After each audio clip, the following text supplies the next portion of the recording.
Welcome pod to the cast and listen to Demetori Desire Dream, or Desire Drive, as it may also be called. I'm not actually sure. I think the original was called Desire Drive and this is called Desire Dream. And yeah, it is up to the name. It's a great fucking symphonic metal track. Admittedly, a bit lazy in some areas. I only noticed on my second listen through. It's weird how it's not seconds, like 100th at this point. But some parts I just realised, I'm not going incomplete or lazy. Not to say it's a bad thing, I think it works either way. Not if it's a symphonic theme and metal. But I love a lot about this song, like the melodies and leads, obviously partly because of Toho. Toho really carries melodies really well, especially translates well to other genres as well, which is crazy.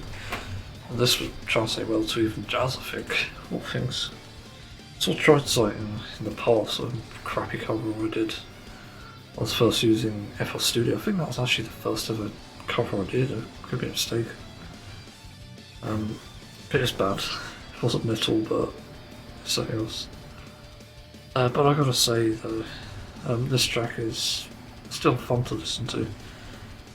Got the 8-string guitar, you got says complexity, but I'm not sure about the bass. I don't really hear it that much, especially in Demetori tracks.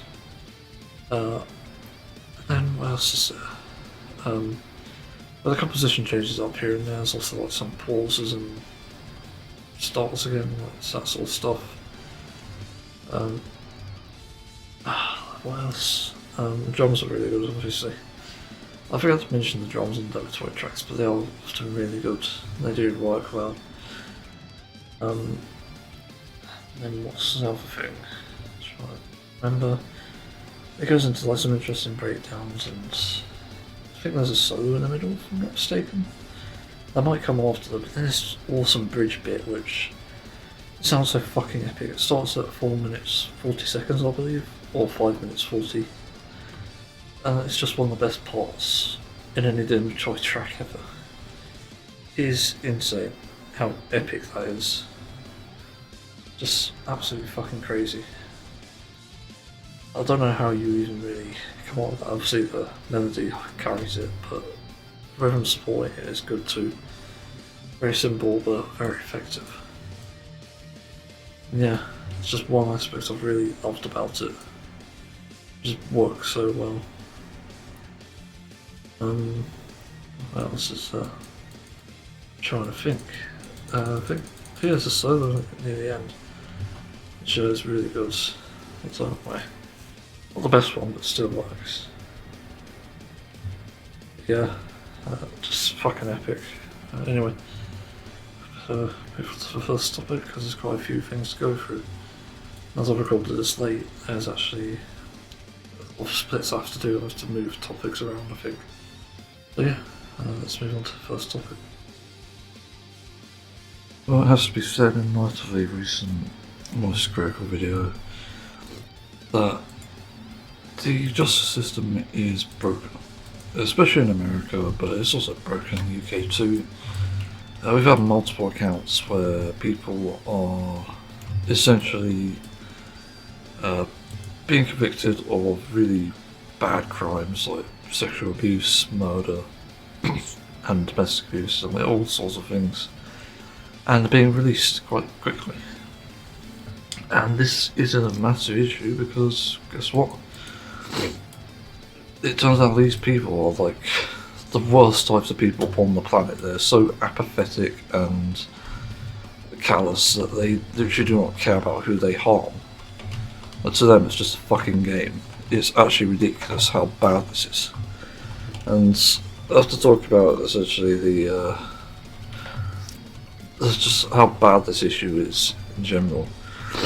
Because, sorry for that, it's actually absurd that people can get away with this and yet people also don't do the bare minimum of actually researching it.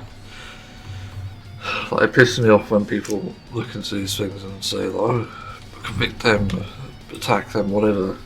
But there's some sick satisfaction which almost makes them as bad as a criminal that they would get from obviously hurting someone who's done these things, who's done these crimes. And the story is not always that simple. In fact, there could be situations where someone, as in like a really rare case, someone with like learning difficulties or is like severely lacking in intelligence can literally commit these crimes not knowing that it's actually wrong or even understanding that it's wrong. And then what do we do in those situations? Well, we have to do the uncomfortable thing, which is obviously prevent them from getting in those situations to begin with. But there's not much you can do about the person themselves, and essentially what people want is like to murder them, which I don't even agree with, because murder hasn't actually gone to the root of the problem here, not the root of evil either. So of course it's a bit broken and corrupted from that perspective itself. So yeah, well, it's just disappointing that people have deluded themselves into thinking that the world is essentially, well, kill whoever you disagree with, which isn't how it works, unfortunately, and it requires a lot more digging. And you need to actually figure out what their problem is and how to prevent it first, and then comes the punishment for crime, if there is crime to begin with. But I feel like a lot of people who have thoughts and feelings that are just really uncomfortable just don't really talk about it. And weirdly enough, there's one that even just people experience commonly and don't even talk about at all, which is like wanting X person dead. So it really depends, and that ends up being like a conversation because it is important. It plays a role in mental health, and being able to talk about this can relieve symptoms, and being able to also get it out there, I think, can relieve a lot of guilt as well. I think pretty sure a lot of people want like 2 specific people, and maybe a third if he's still alive, to be essentially, offed. But that's like a thought that we have in our heads. I'm pretty sure a lot of people have that. But as for whether it helps or not, it really depends. But at the end of the day, we shouldn't really be entertaining these ideas because it makes us worse than the criminals. It's unfortunate to say, but it literally does, no matter who you've actually done this to or affected it by.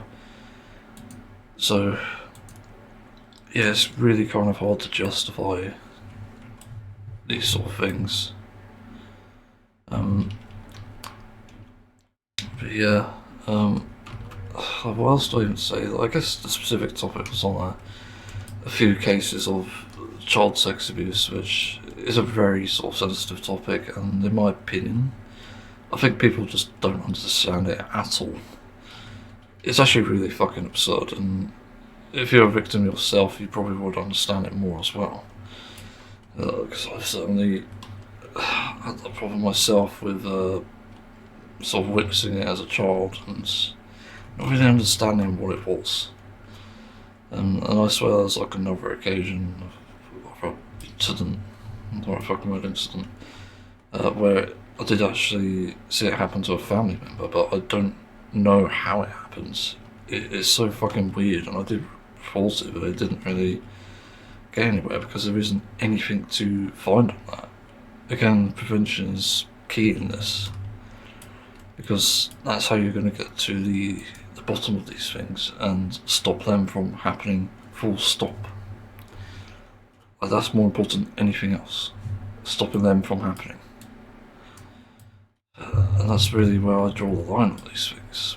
As for some of these convictions, I've heard in this story with like the corrupt judges, 100% judges should be held accountable for also the actions of these criminals. And again, we can't just look for like sick satisfaction. Admittedly, I believe in equal punishment, so something where someone who's actually suing someone or in a court case against someone who's done this fucking horrific act, I think they should be able to be given some time to dispense equal justice. So whether that may entail like a punishment thing of the crime of an limitation, then also this teaches people as well that actually it may not be as satisfying as you think. So when you do actually dispense said equal punishment, it may not actually do what you think it does, and I think that's important to acknowledge as well. So yeah, I think it's not a good topic, but it's either way it's quite interesting in its own sense, and I think it's worth talking about because in this day and age, you never know. It literally could be anyone that's doing this shit, that's doing the crime, that's being a complete arsehole. It really varies, and that's important to take note of. What else is there? Yeah, people need to do the research. That's pretty obvious as well. The research on these things, I think, is a must because it is dangerous to actually assume things about the proper evidence, and a lot of people assume things about like child predators in this case, which don't always mean it's true.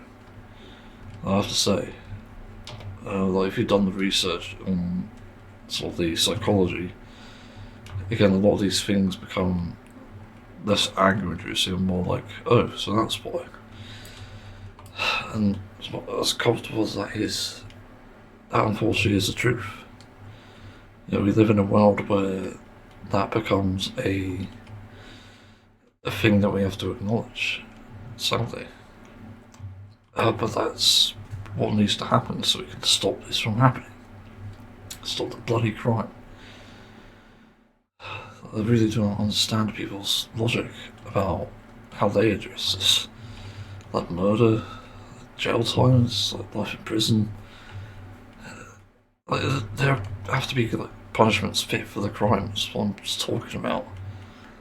You know, one of the cases in that was a supposed sting operation, but it's like someone grooming a 15-year-old girl into sex, and you know the punishment for that crime should be a bit more severe, but at the same time, it's not as bad as it could have fucking been. That's one of the uncomfortable truths with that. It could have been so much fucking worse, and you know that's going to be hotly debated, but I'd argue a less severe crime is better. Again, horrible, but that's the unfortunate truth. And yeah, and also it's important not to push people to the point of just being these criminals to begin with. Well, that's a fucking evil in its own way. Where people say like people who are just attracted to children or whatever should be fucking killed or in jail. Like, you're just pushing them towards it. You're as much of a paedophile as they are. It's fucking absurd.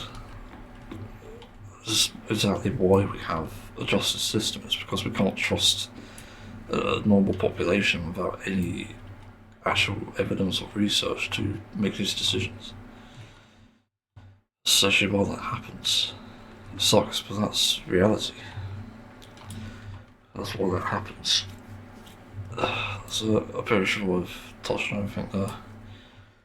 Again, I'm willing to be proven wrong on any of this, to be honest. Again, I haven't been a victim of these myself. It's definitely a hard topic to talk about. At the same time, I expect people to have the same understanding that I do. But no, people actually don't understand, and it is almost just a sign to the victims that they think the perpetrators of, what do you call them, criminals can essentially, essentially should be killed or whatever. It's just these really useless punishments that don't get to the bottom of anything and don't even fit the crime. So, yeah, anyway, that's all I've got to say, so yeah, let's move on. I just realised there's a thing in music theory that actually hasn't been entirely accurate, and I don't know how people haven't noticed this yet.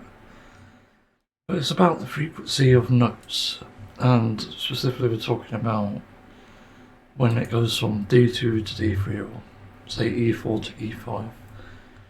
Only music people understand this. But it's sort of hotly debated as to how we identify it, like what does E2 actually mean? Like how does it actually sound? And people will say it sounds like E1 or E0, and other people will say it's just E2. And E2 will apparently describe that. It seems very interchangeable depending on who you ask and what software you use or anything.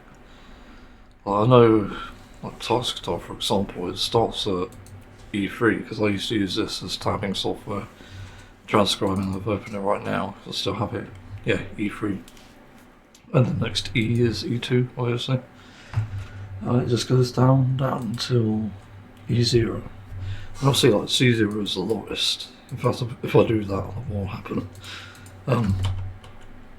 Nothing. Wait. Just a very low frequency brown note. But seriously, what the fuck is it anyway? But it just doesn't really make much sense overall. Because what is this note anyway? Like every 12 notes is an octave. Yet people can't define what it is. Like I would rather judge it based on what we know in science, which is the lowest note is the lowest note. So whatever that is for like human hearing, it should be that, and then anything beyond obviously we can define. So I don't know, like maybe aquatic creatures can maybe hear something like C-2, which is really low, like strangely fucking low. It's almost like under 1 hertz, I think, if I'm not mistaken. But then we also need to find the highest note that humans can hear, and then we'll see everything above that. It's like, yeah, it's business as usual. But then, doesn't it just make more sense to make it 0 instead for the lowest note hearable? But I guess again, it's rooted in science, so rather than what we can perceive, we should do it based on how actually low it can go. Like how low is the lowest frequency? And yeah, that's sort of hard to define, but it does annoy me. I don't know what the fuck softwares and even music theorists and whatever you call them, I don't know how they even define this. There's a sort of debate in there, just so it came up anyway, short of someone playing an 8 string, tuning it to drop D, obviously on the lowest string, and someone saying there that basically this is D2, and then someone saying no, it's D1, and then another saying like no, it's D0. But it's like, again, it goes back and forth. There is no proper definition, and then I use something like my fretless bass VST. It has a fucking, like an octave up on everything, so whenever I make music I have to have it follow the guitar as closely as possible. So like for example an E2 on my 8 string wouldn't even work on the fretless bass, but an E3 that would, until about B2, which is where it stops, and B2 seems to be the limit. But that doesn't make sense because they're different notes, and the guitar is a technically, wait, is it an octave higher? Yeah, I think it is an octave higher. That'll make the fretless bass wrong. So it is very strange. So technically the fretless bass is wrong. It should be obviously E1 to B1. Changes at C actually, so maybe it's B0. I'm maybe misthinking it, but yeah, it's very weird. So I don't know the solution to it, and it would be good to sort of settle this debate, to have this topic once and for all solidified and just never really brought up again. It does feel a bit stupid, in all honesty. Like we shouldn't be having this debate. That music should be already set in stone the way it has been. And yet, it's not. and this just confuses things to hell and fucking back. Yeah, even reminds me of like a debate about. Actually, that is a good point. I got a multi-scale bass, admittedly to play like drop F sharp. I wasn't really tuning it that far. I was just gonna do like a C sharp standard tuning and then drop that a bit further, so I can basically have that on my music if I were playing, well, for my compositions, but I'm not. And people were saying like, after saying I wanted to drop to like F sharp, people were saying like, no, you can't drop to F sharp 0 or something. But that isn't the right note, is it? Because if the guitar is like E2, and it'll say F sharp, it's going to be F sharp 2, then the bass would be an F sharp 1, which, as far as I'm aware, is still within the human range of hearing. If I was to do it in DuckDuckGo, if I go up to F sharp 1, obviously you can't hear it, but play it. Well, it's still very audible. It's very heavy and it sounds like an actual bass. Not the heaviest bass, but 1 octave. That actually sounds like a sort of normal bass sort of noise. You play 2-second fret on E standard. That's what you get on 4 string. Not explaining it well. Yeah, I don't know what to add here. It's a very stupid music topic, but something we need to talk about, really. I really don't know why there's a debate on this when we could just look at the science, and I don't know what the science is to look at exactly, but we need to base it on that more than anything else, because that's, yeah. Anyway, I guess I need to move on. I've got stuff to do again, so yeah. Oh, for Christ's sake, here we go again. So, on the search again for vegan noodles, I found ones I like, to be fair. But my issue is they just seem to be very fucking hard to get right and find decent thoughts, and even just a brand that's even good enough. Like, for example, I'd happily pay a bit more just for a brand that is like genuinely making like proper noodles. Like, I don't know, trying to think, like compostable packaging, no plastics. Like, I'd pay more for that alone, and the flavour would be secondary for me, I think, as long as it's got flavour.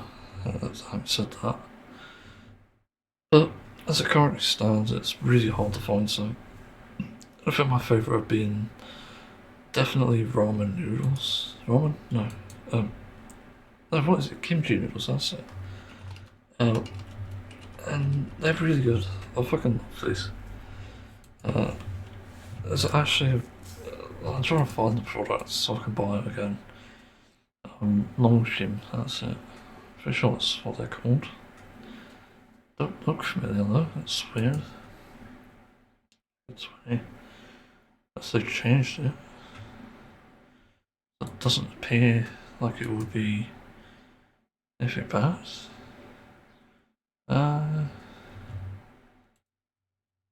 It used to be vegan, fuck. Well, whatever brand I have is nice, I don't know if this is the right one. What the fuck? It's so weird. Yeah, I thought I had a nice bunch.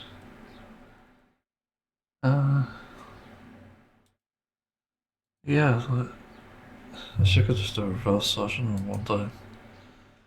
But anyway, I was doing some searching as well, and I found 2 massive fucking problems. So you got the useless Amazon postings, which they seem to mispost a lot of things, dangerously so. Well, they keep making it really difficult to not only find something that's actually suitable for vegans, but also just it's actually in the right place. So it is very weird. Yeah, it is non-chip noodles, okay. Just different type it seems. Bit weird. Hopefully I'll get the right one if I go there again. But anyway. I think it is quite concerning when, for some reason, I'm trying to think how to fucking word this. Like, you're doing the research, you're trying to find these noodles that are nice and it's good to have around anyway. And then it just comes up with absolute garbage. It's like really bad stuff as well, like it's got tons of shit in it, it's got, I don't know, I'm not saying all the ingredients are bad, there's definitely some good fake ingredients. Also, for some reason this one doesn't have any reported. Fucking, what is it with Amazon? Yeah, that's a bit dangerous. But you need to list ingredients, that's like a basic fucking thing. I don't really get why they don't do that. But I've had weird situations with that as well. Actually, I remember getting a fucking a delivery from Cocoa Noodles, which I do have somewhat like from there, but also it's a bit of a struggle because they don't do vegan noodles all the time.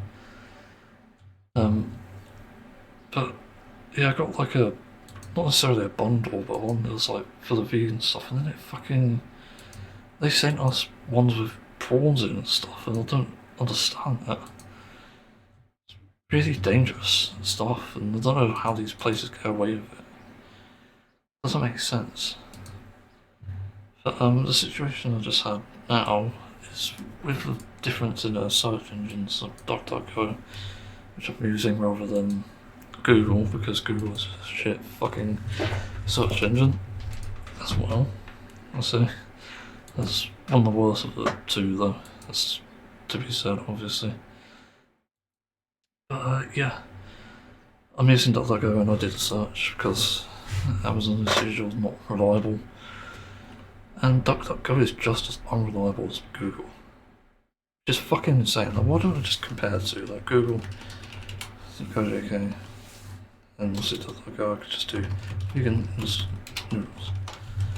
So obviously no meat. You don't need meat in fucking noodles. It's just absurd. It's got good flavour if you've got the right stuff in it. So where did Google go? What the hell? Wait, did it just default back? It's weird. The search just changed from. There we go. I'll do shopping, because shopping usually reveals the correct ones. So in shopping there's like two things. I could do side by side as well, which is neat. So on Google you've got vegan bear noodles, which probably, yeah, they've got vegan logo on it. Vegan again for fourth, third and fourth one actually maybe not. That's a weird thing about that. Vegan Village, I don't know if they are actually vegan. Because I've had them before, taste great, but then I started to get suspicious because they taste almost too good. And even though they're marked vegan, I am not convinced. So yeah, I'm not sure about that. And then fifth result, I think that's vegan, is a pot noodle. Bombay Bay? Bombay Bad Boy, that's it. Don't see the certification on it. Let me look at the page, because maybe that has it.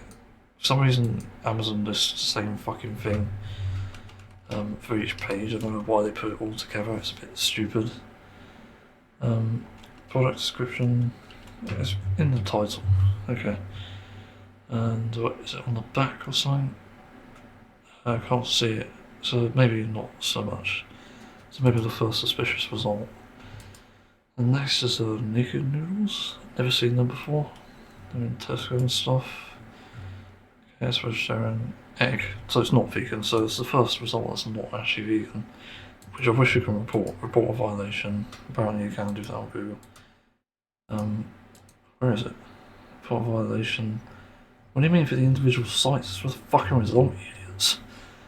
Like, this isn't vegan. Like, yeah, it violates policies. Somewhere, I don't know. Fucking joke. And then there's another vegan village one, naked noodle, which isn't vegan. So we've just seen it's got egg in. Kashi Samurai Ramen. What the fuck? Sounds good. Let me look. Several vegetarians. Yeah, I'll run the ingredients through a tracker. Unfortunately, it's got a bunch of E numbers in. There's a thing called the double check vegan, which I've used for years. It's useful. Sugar and protein. Yeah, it's actually fine. Sugar wouldn't be made of bone and protein would be made of meat. So actually, it's fine. I'm surprised. So I found something new. And then finally, let's end with this, another vegan village. Okay. So that's 10 results, and 2 things not vegan, 2 suspiciously, maybe not. So it scores like a 6 out of 10, I guess. Is it? Yeah, 1, 2, 3, yeah. So 6 out of 10. Which isn't too bad, but then you go to DuckDuckGo, and let's see, the first 5 results here. This I was very disappointed in. So you got 2 of the same thing listed, which are vegan, but are they actually? No, it just says veggie. Vegetarian, vegan labelled. But that isn't always the case, because I've seen vegan things with meat in. One of the things I found was there's double check vegan in that as well, so that helps. Just E numbers, maybe suspicious E62, because it's only the manufacturer that can confirm that by going to their manufacturer. So I don't know if that is technically fully vegan, but it could be just because they've labelled it. It's really hard to say. So it's like a maybe, suspiciously, I guess. Next one is Itsu Chicken Ramen. So it's the 3rd one. And what does it have in it? Let's see. So this one you can actually read. Surprisingly, don't see any meat. I'll double check though. That's surprising actually, because I know some Itsu stuff is vegan, but not always. Sugar, broth. Broth may or may not be vegan. Ingredients, well, it should be listed, shouldn't it? Broth paste. Wait a minute. So it's a specific. Oh, it's got the list in that. Yeah, brackets. But nothing flagged in that. So technically speaking, it is vegan, but it has alcohol. So that's off my menu, I think. Yeah, it's not even marked as a weird thing. Oh, it is. My bad. But these are the cup noodles, which are a bit annoying. I don't like them. I prefer packets because easily track them away and stuff. And then the 4th result, move on to that. Nissin Dame Ramen, duck instant noodles. Suspicious. Wait, this is the one I found. Yeah, it literally has chicken powder in it, and it's labelled vegetarian. Like, what the fuck? It even has it on the thing here, in the thing. Like duck flavouring, it doesn't list what it is. Chicken meat powder also doesn't list if that's like a bunch of ingredients. Yeah, that's not vegan. I'd wreck that, I guess. Then there's more Itsu chicken for some reason. The Itsu variety pack, which is interesting now. That's interesting. Spicy chicken, katsu, and chicken ramen. I think I've tried these actually. It's starting to ring a bell. What about ingredients? Oh, it's not listed ingredients, great. That's a fucking avoid then. Is a vegetarian, Rufus. What do you say? Checking that. Yes, it's labelled as vegan, meaning it contains no animal products whatsoever. It's also gluten free. Is it? Why does it say that? It's not got a description. Other ingredients, actually, they do list it as vegan. Oh. Alright, I've found my next thing. It's in the images for some reason though. Yeah, you're coming with me. Bye. So yeah, that's good. So what's the next result? Bare naked noodles, what the fuck is this? So it's just bare noodles, there's nothing to it.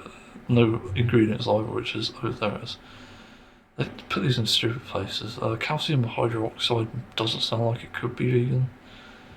So that's maybe a no. I'll run it through the checker because that sometimes labels these. Zero flag ingredient. Okay, so maybe it is vegan. So maybe list. And you got nourishing veggie again. So again, maybe it's the same fucking thing. And then mama noodles. Oh, I remember these actually because I've tried them. Sadly, I don't think they are vegan though. This is ninth result. It's like a variety pack. Okay, it's only asking if it's vegetarian. I want to ask something else. So let me ask something else. You fucking nuts. Like Rufus, why aren't you doing that? Yeah, that's weird. It's like a case of customized flavors, it seems, and it's not even asking you for options, which is strange. Is there no mention vegan? Like nothing, not on the page. Like it scanned it and it didn't find anything. Like what the fuck? You stupid? Is it even vegetarian? Like nothing on the page either. So they've blatantly false advertising in DuckDuckGo and Amazon. So fucking hell, it's dangerous. I tried the Paolo duck, but I didn't realise it wasn't vegan. I was just told it was, and sort of thought, oh, okay, yeah, you don't eat meat, so I'll trust you. A bit suspicious. Yeah, ended up not liking that. There's decent flavour, but I wouldn't say it's worth fucking an animal's life over for that. And then finally we get cocoa noodles vegetable flavour. I know these are vegan already because I've they're stir fried. Interesting. They've also got barely any ingredients in it, which is interesting. Yeah, vegetable ones are kind of shit though. Oh, there's a stir fried version. No, that's a different type, different flavour. My bad. But there's also the mushroom ones which I like. But yeah, these are vegan. So, what's the result then after 10 of these? So I've got 1, 2, E, yeah, 3 maybes because it's all the veggie ramen. You got actual vegan ones which are Itsu, so that's 3 for that. And then you got, well, 4 actually because of the coca, and then you got the other ones which I'm not. Actually 5, isn't it? No, Itsu and Bare Naked, duh, I'm an idiot. But then 2 actually not vegan ones by the looks of it. So yeah, it's not good. It's not a good result at all. The fact it only showed a couple of vegan options in the 10 results, first 10, and then spam the same thing. But if we were to make it fairer, like the next few vegan instant carrot konjac noodles, I do sort of trust that just based on the image. It looks gross, but yeah. And then there's a Nissin soba pot, which I don't think is vegan. I remember checking these in a shop. They didn't used to do chicken meat pieces, no, so they're not. Like, what the fuck are you doing, Amazon? Then DuckDuckGo is stupid. Yeah, Huel, I know they are, but not great. Or are they? Hang on. That's too much to read there because also it's called stuff. I'm trying to read it. As it says in the title, if you forget to read the title, yeah, it does say in the title, so yeah, it is. And cocoa tomato, I know that is. Batch of super noodles. Oh, what do you mean it's a fucking blog page? It's from Ricardo, you idiot. The fuck are you on about? Don't warn me. It's a weird thing. It's vegetarian, but it's got calcium and iron, I already know. They're a bit sort of suspicious, so iron would be fine, but the calcium, no. Sometimes you get it from egg, which isn't great. The flavouring can also be coming from milk and stuff. For some reason I don't have to list that, which is weird given it's an allergy. Yeah, it's potentially not vegan anyway. So that's not good. But again, results are still not great, even though the later ones show better results. It's still not good. So yeah, Noodle searching is just a fucking pain in the arse still. Unbelievable. I can't actually believe that. It's so stupid. Holy crap. But anyway, yeah, there's topics, so I'll move on. Want to know a weird fact about me? No? Oh, okay, bye. No, the weird facts. I only remembered this earlier. I keep forgetting to talk about it, and it sort of ties into one I've already spoken about, but it is relevant, I think. But it's about how I'm just allergic to dance. I just don't like it at all. Everything about it even puts me off, and even people like Michael Jackson, who typically only have one dance that impresses me, which is a moonwalk. Everything else is just, like, nah. I could really just not do with it.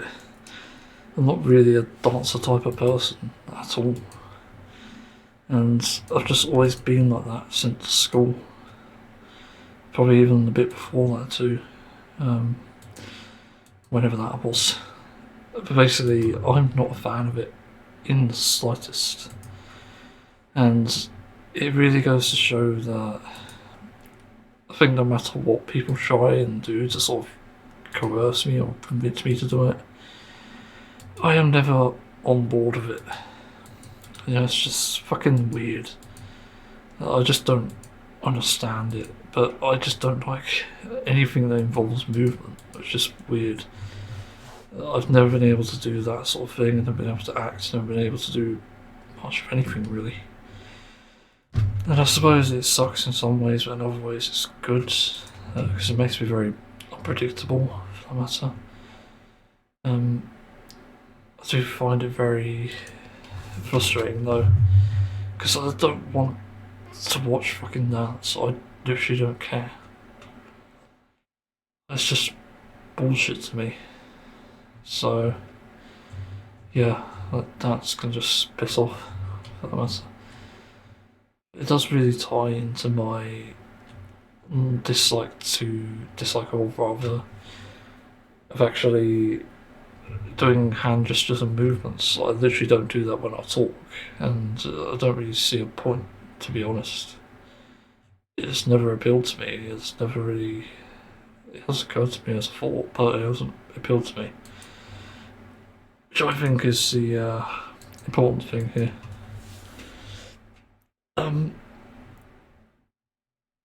Yeah, so just trying to think, just trying to make this group here. Yeah, I guess I'll work. But I don't know why, it's just, I don't like how these movements work, and I do see the art of dance, that's a different thing entirely. I do get that there's real effort and also blood, sweat and tears technically go into it. And that is, I guess, one factor that I have, which makes me think, yeah, you know what, it's got some merit to people as an art. And if you can nail it, it's even better. As I said, Michael Jackson, famous for the moonwalk. Yeah, that's one of the most impressive dance moves there is, I think. And then I remember classic moves like the robot, a very popular one. Technically the Bee Gees one, I think it's called, Staying Alive. On Saturday Night Fever, they just do like the pose, like leg sort of tapping, I think, as well. And also diagonally, they move the pointed finger like in each corner. Trying to think what's the directions, north, east and southwest. Yeah, and it's kind of cool, I'm not gonna lie. And it's pretty simple too, it's not too complicated. There are moves that are pretty much for everyone. But obviously things like double dancing and stuff never really took me. I never really found it to be of interest. And it's weird coming from a musician, no doubt, because you'd imagine, like, oh, musician, you're probably into dancing too, aren't you? Nope. In fact, I even struggle with musicals because of that. And in fact, musical dances are probably just as worse as, you know, these like stage dances and stuff, in my view, not others, obviously. Not to say the dancing is bad, again, it's like I don't have any interest, I'm almost allergic to it. I just try to avoid it like it's going to kill me in a weird way. That is weird, but that is genuinely how I feel deep down about this anyway. So, yeah. What do I even say? It's frustrating. And I wish that I could essentially have it better, I guess, like find a way to enjoy it. Find a way to even understand it a bit better, to actually get on with enjoying it. It's so complicated. I really don't know how to word it. But again, much like the autism in me that's essentially suppressing my social communication and issues, very much becomes a case where I just don't find myself able to move properly. I don't even really move properly in real life. I just get really sort of, I don't know what you call it, stale. That's probably not the term. I just don't move, and that's very much one of my best traits, I think, and also worst too.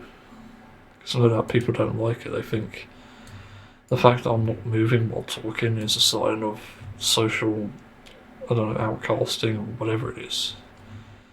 But obviously I'm not doing that, I'm not trying to do that.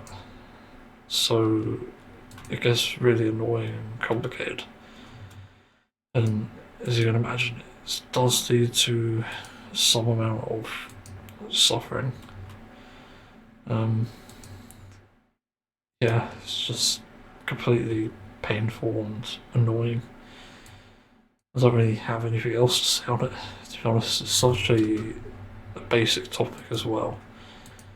It's just not surprising that it does lead me to just do that anyway. I just tend to ignore these things and not take any interest. Yeah. Anyway, yeah, I better move on. Someone's saying that yeah, that's my thingy anyway. So let's go. Oh, 12 this isn't so that will fuck off. So, Final Fantasy XIV. The Amandaville Golden Saucer. I finally decided to try it. I was curious because there's apparently a lot of things to do, there's a lot of things to gain as well. So I was naturally quite curious, quite interested. And only today I decided to try it out properly, when before I was just leaving it on the back burner. And it turns out there's quite a few things you can do and get relatively enough like Mandeville golden points in a fair amount of time. I think I've got 100,000 today alone from challenges and the relevant games and stuff, and I'll go through like each thing I did. So I have some things I dislike about this and some things I like. The map is fucking horrible. Who designed this abomination? Because it's unlike any other Final Fantasy map. It's barely readable. I can barely understand what each thing is, and saying Gold Saucer employee does not tell me what they do. Like, the fuck? Open tournament official? Like, no. Some of these are kind of important as well, that some of them do the games. So this is immediately such a stupid fucking design choice. Like, holy crap, that is bad. I can't believe it. And then you have to attune to all the ether rights manually, which I think is personally very stupid. Especially for an area like this, where it's not even considered a combat area or anything you have to necessarily worry about.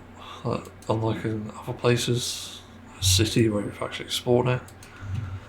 But here you do end up exploring it anyway. and there's a limited thingy. Let's go Air Force One. Okay, this is my favourite. I'll explain that later though.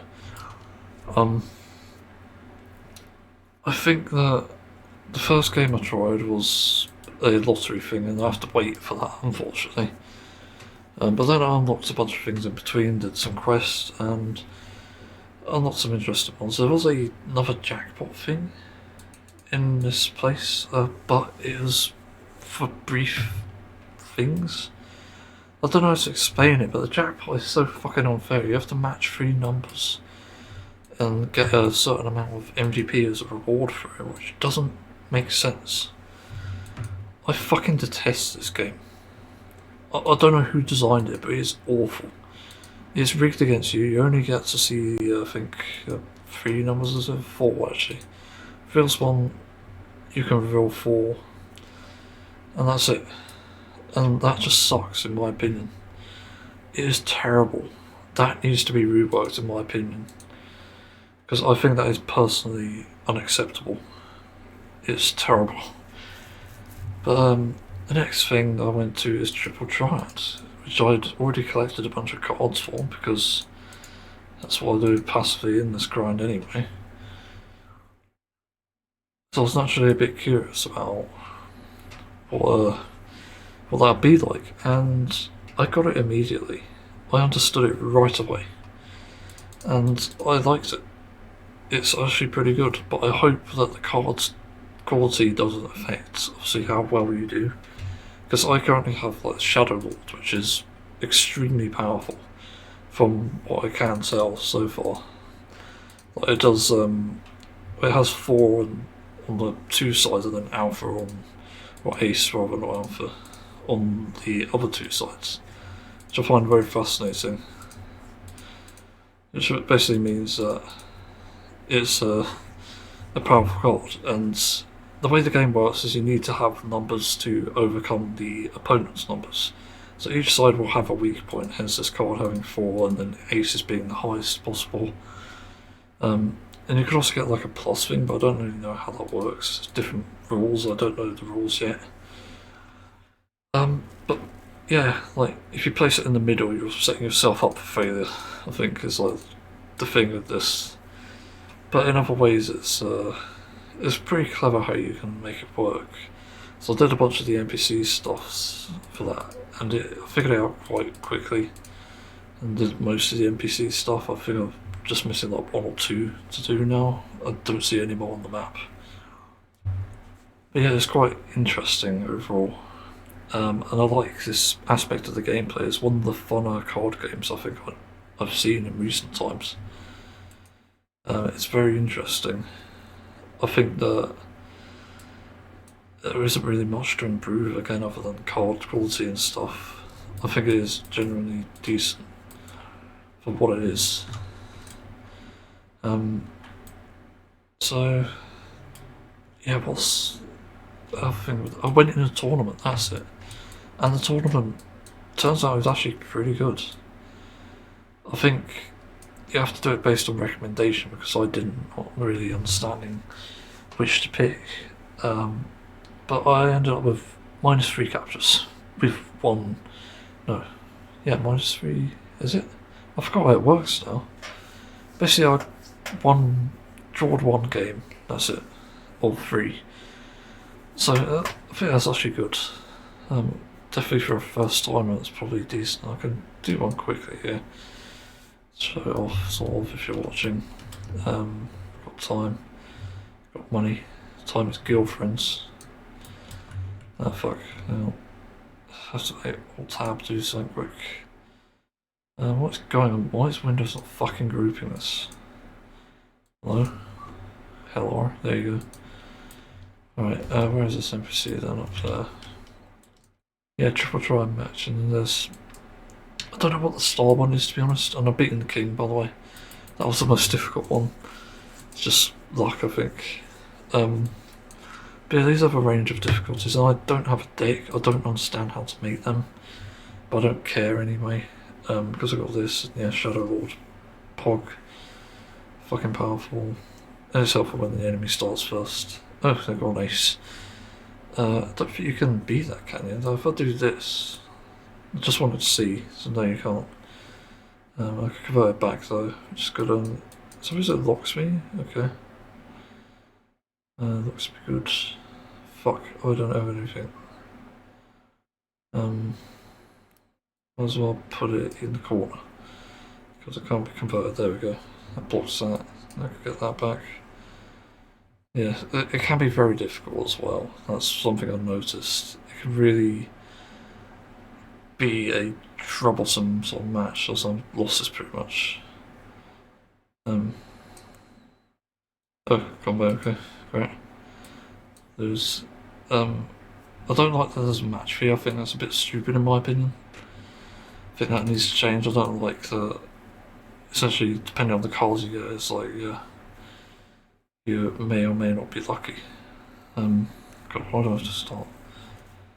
Okay, I don't know where to place this. Somewhere not easy, I guess. Yeah, this is like the complicated thing with the game. You have to be pretty careful with what you place down. Otherwise, it's almost game over. I'll leave that. This is, yeah, sort of did that right, I think. I don't know why it leaves me like that. I find that a bit weird. The different rule sets can be confusing for that there. Blocks it. Yeah, it's very strategic, which I do like about a card game. It can be very difficult at times, and just draw, I think. Oh, I win, okay. That's something. And you do get cards for it sometimes. But let's re-challenge it. Because this is like my favourite game of the lot here, at least. Possible card, like, oh, you can get multiple cards, can you? Okay, and adventures are complete. Nice, there we go. Free open. Yeah, let's start. Nice. Red go first. I don't know. That's a story. Oh yeah, might as well. It's unconvertible. Yeah, it's like some interesting things here. So this gameplay mode is actually kind of interesting in its own way. You do have to be very strategic about it. I thought it was 9. I was confused there. Oh, I fucked it. Yeah, it's like you have to be so fucking careful with this. It's actually kind of insane how careful you need to play in this. And I won again. Nice. I already got the card. Okay. It's a bit stupid there's a match fee for that, and also I didn't know this, but this is the other thing with this. You can trade in the cards for MGP. Shocker. I wish I'd known that, because I would have kept them had I fucking known. So, dupe cards, nice 500 MP. But then we get into the next game which I was able to try, which was the Mahon. I've known about this for years.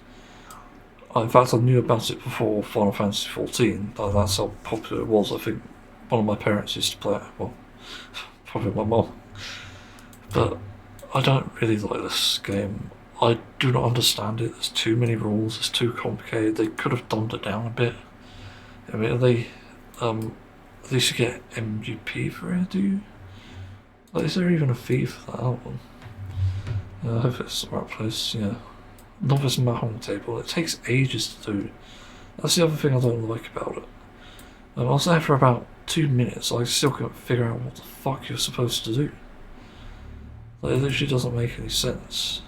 Like, what's this Mahon vendor anyway? What? Witness triumphant victories. Pressure to face at the same time as unlock voice lines. Oh. What? That's stupid. Why not just put them there manually? Jesus Christ. What idiot fucking game designers to do that? Jesus. Yeah, that's a bit weird. I'm not gonna lie. But yeah, it's like just more reason to just fucking stay here, which is a bit dumb. But anyway, I just don't like Mahon. It's a bit shit. Just really could not understand it. Like, seriously. I was so bad at it that I kept getting this pawn and chi. I don't know what the fuck that means. I was trying to figure it out as if it was like a poker game, because that seemed to be what it looks like, but that didn't work because I didn't have any cards or anything. So it's very strange. What's the entries for special limited time event and now close one? Oh, yeah, I see. Okay, so each thing is like 10 minutes to enter and 10 minutes to leave. So it's good. Also, you get tombstone things for this as well.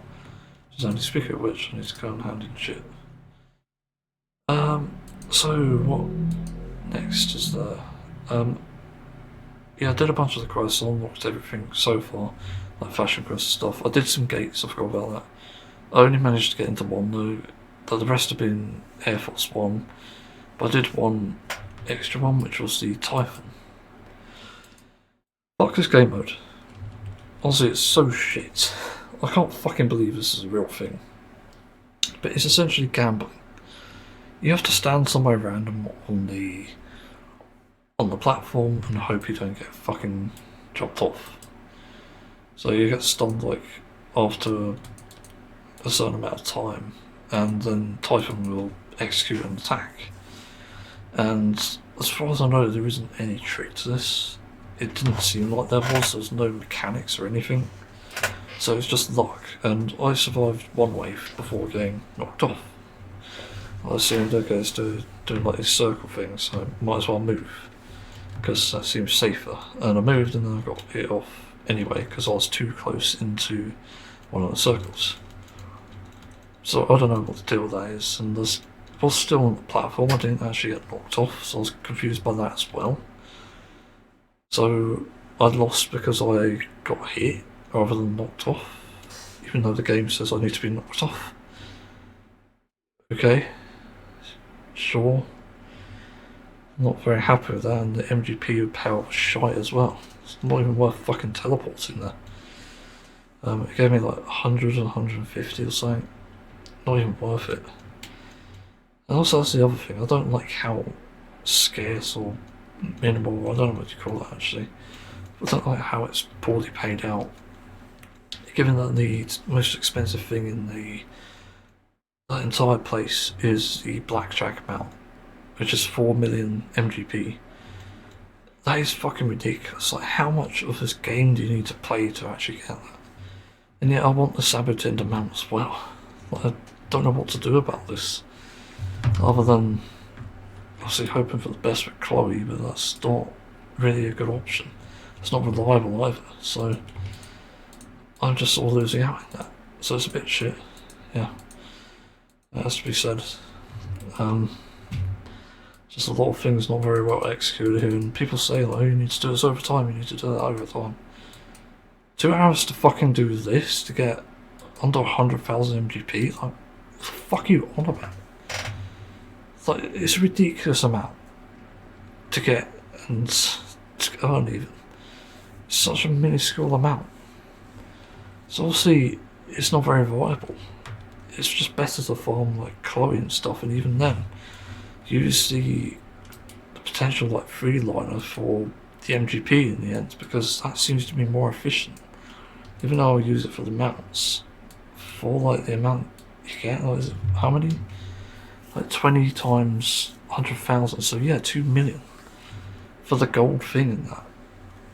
And in the end, it sort of makes faux hollows more worth it to farm for that. And also, yeah, doing faux hollows means you get like other things as well, like the minions and stuff. Although it's a bit expensive, to be honest. I think it's a bit stupid that they don't have cash up mechanics, because they should have that for stuff that's you're pretty behind on. They give like 3 gold certificates for the amount of patches that you've missed out on, essentially. That's how you solve the problem. Again, I'm fixing the game for you. Like, what the fuck is going on? I can't believe the developers don't play this. It's insane. But that does lead on to the last game that I was able to play, which happened to be Lord of a Million. Oh boy. It's like an RTS and a MOBA in one, I guess, or technically it's just RTS. What the fuck am I saying? An RTS is essentially a MOBA is essentially an RTS, but player controlled more than anything else. But I'm not sure about it. I completed stage 3 and I was still left a bit kind of not that the difficulty is like too easy. I found it just right in stage 3. It seemed like it kept me on my toes and stuff, especially with random minions just walking over to these places that's like a gang of 6 or 8, which is kind of crazy. And then I'd bring all mine over there. I also tried to target the shield and the shield wasn't going down, so I decided to give up on that. No idea what the fuck happened there though. And interesting with that is you can sort of strategically place your minions around the place, and there's this typing system too. You've got mechanical, which is neutral, I think, and what's the other one? You got like weakness stuff like I forgot what it was. Not mechanical, and monster, animal, and there's something else. I can't remember the other one. There's something else as well, and that's sort of how it works. It sort of gives you that advantage or lack thereof based on what you have, and I think it's okay, but it's still lacking in my opinion again. I think it's really just overly complicated for what it's trying to do. I think the typing system itself isn't very readable as a situation, like if you're doing that against a player, which I imagine I might be at some point, given there's a tournament for it too. I don't see myself having much luck in that, in all honesty. It does feel a bit kind of shitty. I really do not understand it. But as a game mode, it can be fun. I can see it being fun. Being able to use whatever minions you want and whatever quantity is good. And I don't know if there's like a meta much like the triple triads, but there might be something, I guess. There might be something that works.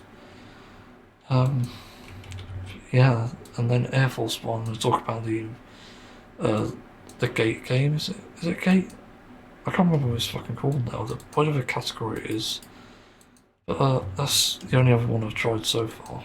And yeah, it sort of has to be said, the Air Force one is more fun than the others. I think it has the most potential, in my opinion, to be the most fun because of, well, it's a non-rail shooter. Like, what's there to complain about?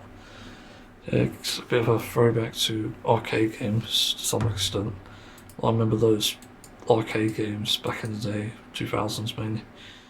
And we have like a gun and you have to aim at the screen and you're just moving along in sync. These like crappy 3D graphics. Those were the times, I tell you. And they had them in the 90s as well, I think. Maybe not 80s, but 90s for sure. But yeah, that was something. But I definitely like it. It's sort of reminiscent of it, not entirely so. I do think there's some differences here. Obviously there's more scoring, there's more stuff going on. And it's a different location as well. It's all rendered in game, which is also pretty impressive. But yeah, like, what else is there to say? That's the other thing I could do with Noodle thing. I could just get an MGP for this. How much is it anyway per thing? Well, no, 50,000's okay, so it's not really worth. It's like 50,000 on the other, isn't it? I'm an idiot. Yeah, not really worth farming ocean fishing for that, I don't think. I'll add something, but I don't know. It's a bit stringy to me. FFXIV it's a good bucket as well. Yeah, there's a few done now. So what else? I think I've pretty much covered everything. I think there's still a lot of work to be done, in my opinion. Still, unsurprisingly, there is a lot to be done. I think it's just lacking in areas and it needs some improvement for sure. Yeah, I also had someone say to me, I can't remember who said this, also challenge work is kind of useful. I think it was Reddit, but I was asking about like the event Regalia thing, because I really want that mount, and I don't know when it's ever going to come back, if it comes back. It's annoying that it hasn't, to be honest. But I just feel like it should come back at some point. But someone was saying that you can easily get the MGP needed for all the items there in a day, which I just flat out refuse to believe. I'm glad a lot of these things here maybe don't involve winning, which is a bit annoying. Like win 10 choker races, is that even possible? But I've already done some of these, so yeah, it's somewhat okay. There's a weekly thing, it does sort of work. It's something you can do. Just an open tournament, I've already done that. Yeah. I really don't know. It's hard to say. Yeah, Golden Saucer is okay. That's all I can say on it. Yeah, let's move on. Oh yes, I forgot another thing, and I haven't done all these to be clear, and I only just realised what minigames meant in Golden Saucer. Gold Saucer, rather. I keep calling it Golden Saucer, it's not got the N on the end. No minigames. I've only done 2 so far, and these were the ones next to Lord Vermilion, which are minus something and a botanist thing. I can't remember, like Hadget thing. I didn't exactly get it because something about it is off, and I don't understand how the fuck you play it, because you lose MGP for it, I think, and it doesn't seem like there's any strategy to it. It seems like RNG. I thought maybe you need to strike the centre, maybe you need to strike where the circle is, but no, it's not, and that makes it completely inaccessible. Like, it's a fucking joke. Are you serious? It's so bad. But I just really do not get it. Yeah, like everything from the interface and the lack of a tutorial, like it just makes it unpleasant. And it makes me dread what other minigames there would be. Like, unless I have to look it up, which the game hasn't said I should do yet in this place, I just really don't know. And then I need to also look at maybe potential unbeatable triple triad decks as well, because for like NPC stuff and maybe tournaments, even though tournaments give you a preset, I forgot to mention that actually. They give you preset ones. I picked the wrong ones basically instead of recommended because I wasn't sure if recommended was giving me anything good. It seemed a bit odd that it gave me something with like 2s and 3s instead of like 4s and 5s and 9s. It just seemed very odd to me. Obviously I ended up losing anyway, so although it wouldn't mattered anyway, first try. But yeah, the minigames, complete accessibility, I don't know what you call it, lock, I guess, lockout. It just doesn't seem to be anything there. No tutorial, no gimmick, it seems like there's nothing. So I don't know. As for completing them, I don't know how you do it because it keeps kicking me out. So I don't know what the fuck the deal is with that. But honestly, what a pile of garbage. Again, I feel like some of these game design aspects, these developers and designers should feel fucking ashamed of themselves. It is so bad. I genuinely can't believe some of the stuff I've seen in this game. And among them, this might have to be one of the worst, I have to say. It's just so overwhelming. I just do not get it. Anyway, I don't really have anything else to add. So, yeah, that's all. So, I wanted to bring this up because I think it's interesting with Final Saucer, what? Gold Saucer. Because I've finally done every game mode, and I have to say I've got a few complaints and a few commendations, maybe. So I finally did my first match with Mahong. I looked up to see the quickest way to do it, and it turns out a quick match takes about 6 to 15 minutes. It could probably be longer as well, depending on what you do, and that's the way to fill the challenge log. which is good. But I'm still not a fan of it. I still think it's way too complicated for what it is, what it's trying to do, and I don't understand the game's rules because it's too complicated. What else am I supposed to say? Like, oh my god, the game, I can not play it properly. It's so strange to me. This game anyway. I managed 2 matches. I won one somehow, and lost one in 3rd place. It's like my weird thing happening with my thingy. Yeah. So there's some interesting things going on here. Yeah, what was it about? Mahong, I did. Found the Moogle claw machine and managed to do that, which is interesting. That was the only minigame I could complete of all of them. So that kind of sucks, but oh well. It'll do. So yeah, that happened. So I completed the challenge log for that. And then after a bunch of Air Force ones, I've done all of them now, I think. Because you know, the cost of selling gold swords or even one. I've done the different maps, areas and stuff, so it's neat. But then I tried more of the Typhon one and looked it up, asked around as well, someone had actually found something. There is actually a spot at like 7353, I think it was. And it's on the west side, AO west side. But that's a way to sort of make it, I don't know, like it's just a way to sort of predict where it's less likely to attack. And it did work. The first time I tried it, it worked, so that's good. But the slice one that can appear there, I didn't like at all. It's very difficult to look at and very difficult to predict. So it just feels very sort of like fucking lazy in a sense. Like it's actually kind of bad. It's not very well executed upon, I don't think. It's not very RNG. Like, it is RNG to be fair, actually, I'm not promising. But it's so hard to fucking read. I just do not understand it.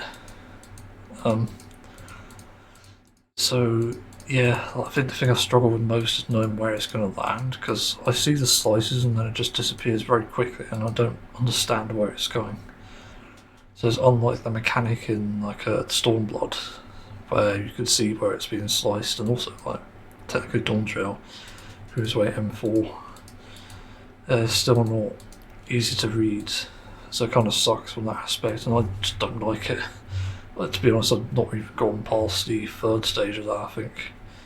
I've been knocked off by the gold before and got some MGP from that, but not enough, I don't think.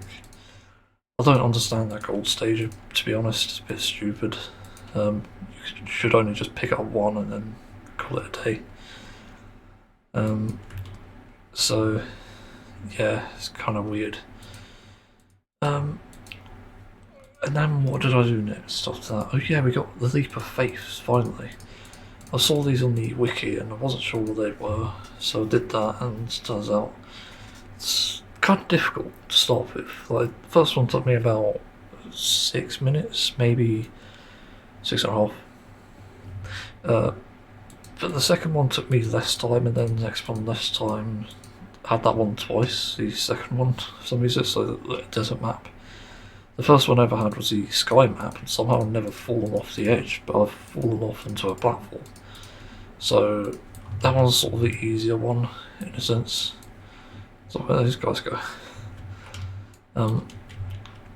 Yeah, it's very strange, I've got to admit. So there's a bit of corn stuck in my teeth, eating proper corn, which is actually quite nice. It's actually one of the best corns I've had. Dried corns, that is, as a snack. Believe it or not, it's easier on the teeth. It's still crunchy, but it's not too bad. It's not gonna fucking rupture my teeth like love corn has. But anyway, different topic.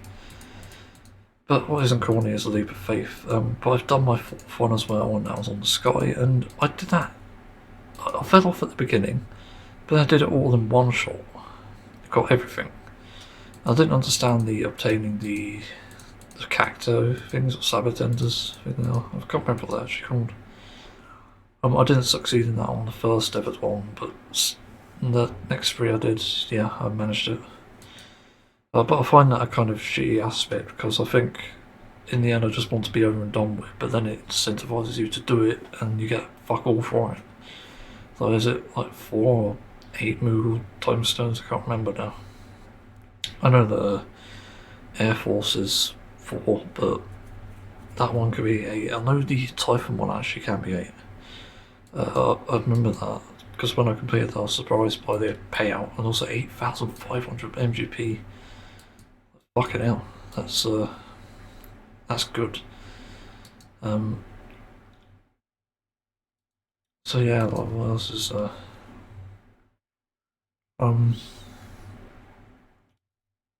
just trying to think. Yeah, Leap of Faith. It got easier as I did it. I'm starting to learn on that, I think. Camera zoomed in. Also, I need to press F1 more because I need to see where I am. I'm getting the movements down a bit better. There's like a slight tapping in space, and then also run up in space. Obviously, know the positioning sort of things. I've gotten used to that. I don't do strafing. I don't really understand how to do that because I don't use the other movement scheme. It is the one that just moves me based on where I'm aiming at or targeting. So it's more a PvE based thing. I'm trying to benefit myself in that sense. So some point going on with this fucking thing. Get distracted again. Yeah, like trying to think. Anything in Leap of Faith I'm missing? But yeah, there's too many players there. I fucking detest that. That's the reason why it's so hard to play. It's not so much the movement stuff, although you can get buggy movements. Like I've done a tap in space and it's done me a full sprint for some reason. But for some reason the players being there, it just makes it way too complicated and overwhelming too. So I wish there was a way to change that. It's so fucking annoying. I just do not understand that shit. It's just absolute bullshit. So that could do with a fix urgently because that is actually unacceptable for a game like this. Like I can't believe they didn't think of this before. Like fuck me. Absolute stupidity. They could have had a way to toggle it with like a duty action or something. Which is like the most appropriate thing you could do and most easiest thing you could do as well because it's instance. It's not a fucking golden saucer based thing. It's an instance. Like, put that in your head. Do you even understand your own systems? It's fucking weird. So yeah, there's no excuse, simply put. You get players cheering you on at the end, but I don't bother doing that because I'm so fucking annoyed by the end. Leap of Faith is unpleasant. So yeah, what did I do next? I think I found out about a triad matchmaking or battle hall. So I did that and got the challenge log done. I didn't realise that's a thing. So I've only just discovered that thing in there. Next thing, did I talk about my home too complicated? Yeah, I did. And then what happened next? Damn, it's not coming to me. Why are you not coming to me? Fuck. What's going on with the internet today? It's pretty slow for some reason. Weird shit going on. Oh, it's just crashed or something. Don't know what that's about.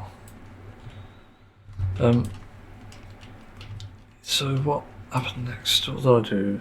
I did some Love Vermilion. I'm not sure if I talked about it, but I tried some Move Vermilion. It just seems like a standard RTS. I didn't play much more than the stage 2 bit. Was it stage 3? I think it's stage 2 actually. I didn't do much more from that. It's not really my sort of thing, but I'll do it for the challenge anyway. The challenge is for the MGP. And after that I did, would you believe it, Chocobo Racing, which I didn't even know existed. I thought it was just a myth, but it turns out it's real. And I can see why nobody plays it. It is the worst fucking game mode I've ever seen in this game, I think. I was saying something given the dislikes I've had with like Eureka and some instance content. That is really saying something. Like, it's fucking actually absurd. It's actual nonsensory. I don't know how to fucking word it. But the movement is so scuffed, it's impossible to play. You can't play it like you play a racer usually. Like, it's so stiff, it is unbearable. I fucking detest it, and it's at a point where I'm going to find a way to AFK in it, so I don't have to do much. I just not hold something actually, just turn when I need to and then keep it moving. And the items don't seem to do anything either in the bot match I did, but I still won either way, which I don't mind, but the bots get the bonus for some reason, which I find weird. It's a fucking bot game. But why give them the bots the bonus? And also, why is there a bonus? See, I don't like that, and I don't know about the meta stuff around, like, you know, them being, what was it? Oh, fuck, I'm idiot. The breeds and stuff. Like, I don't know how to upgrade them. I've still got the food in my inventory. I don't know how to do that, technically speaking. It's a bit strange. Yes, it's weird. Definitely not sure about it as a game. It's not something I play with friends. Fuck that. But also, it seems like you've got to pay to win advantage. So if you pay all your sort of stuff for this, or because there's a grade 2 feed, for example. I don't know how to use this actually, but it's supposed to upgrade the stats a bit better. And I just don't like it. You know, it's a bit of a shit system. I could already see this being exploited. Same with Triple Triads, to be honest. I've done a few more, did a tournament earlier. The tournament, it felt a bit kind of because it felt like everyone had the best cards and then I had nothing. I also got beaten by 2 bots, I think. I beat one and then the other 2 beat me. It felt very crappy, as to be said.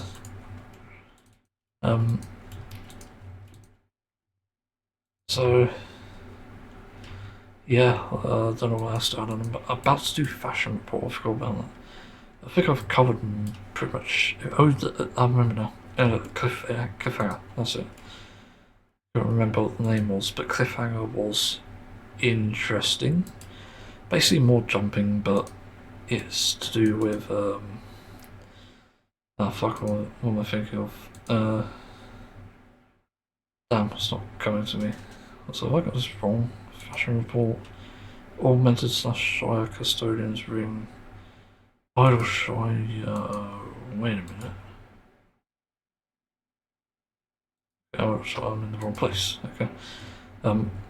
Yeah, I think the biggest annoyance, again, much like the Leap of Faith, I forgot to mention this, but there's no checkpoints.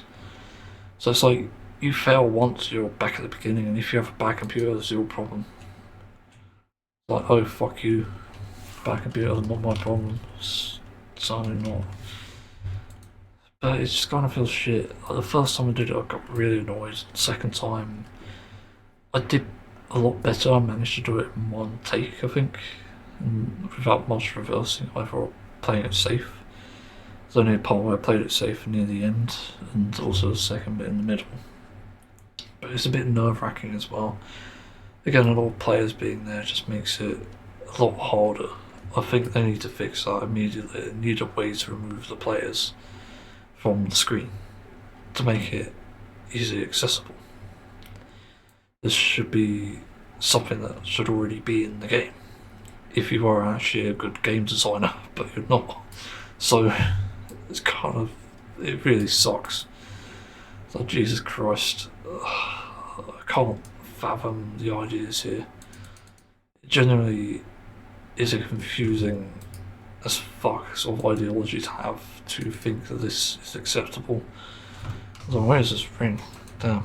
Oh, where am I? 5853, yes, I'm here. That's our process. Decipherable Whoa, what?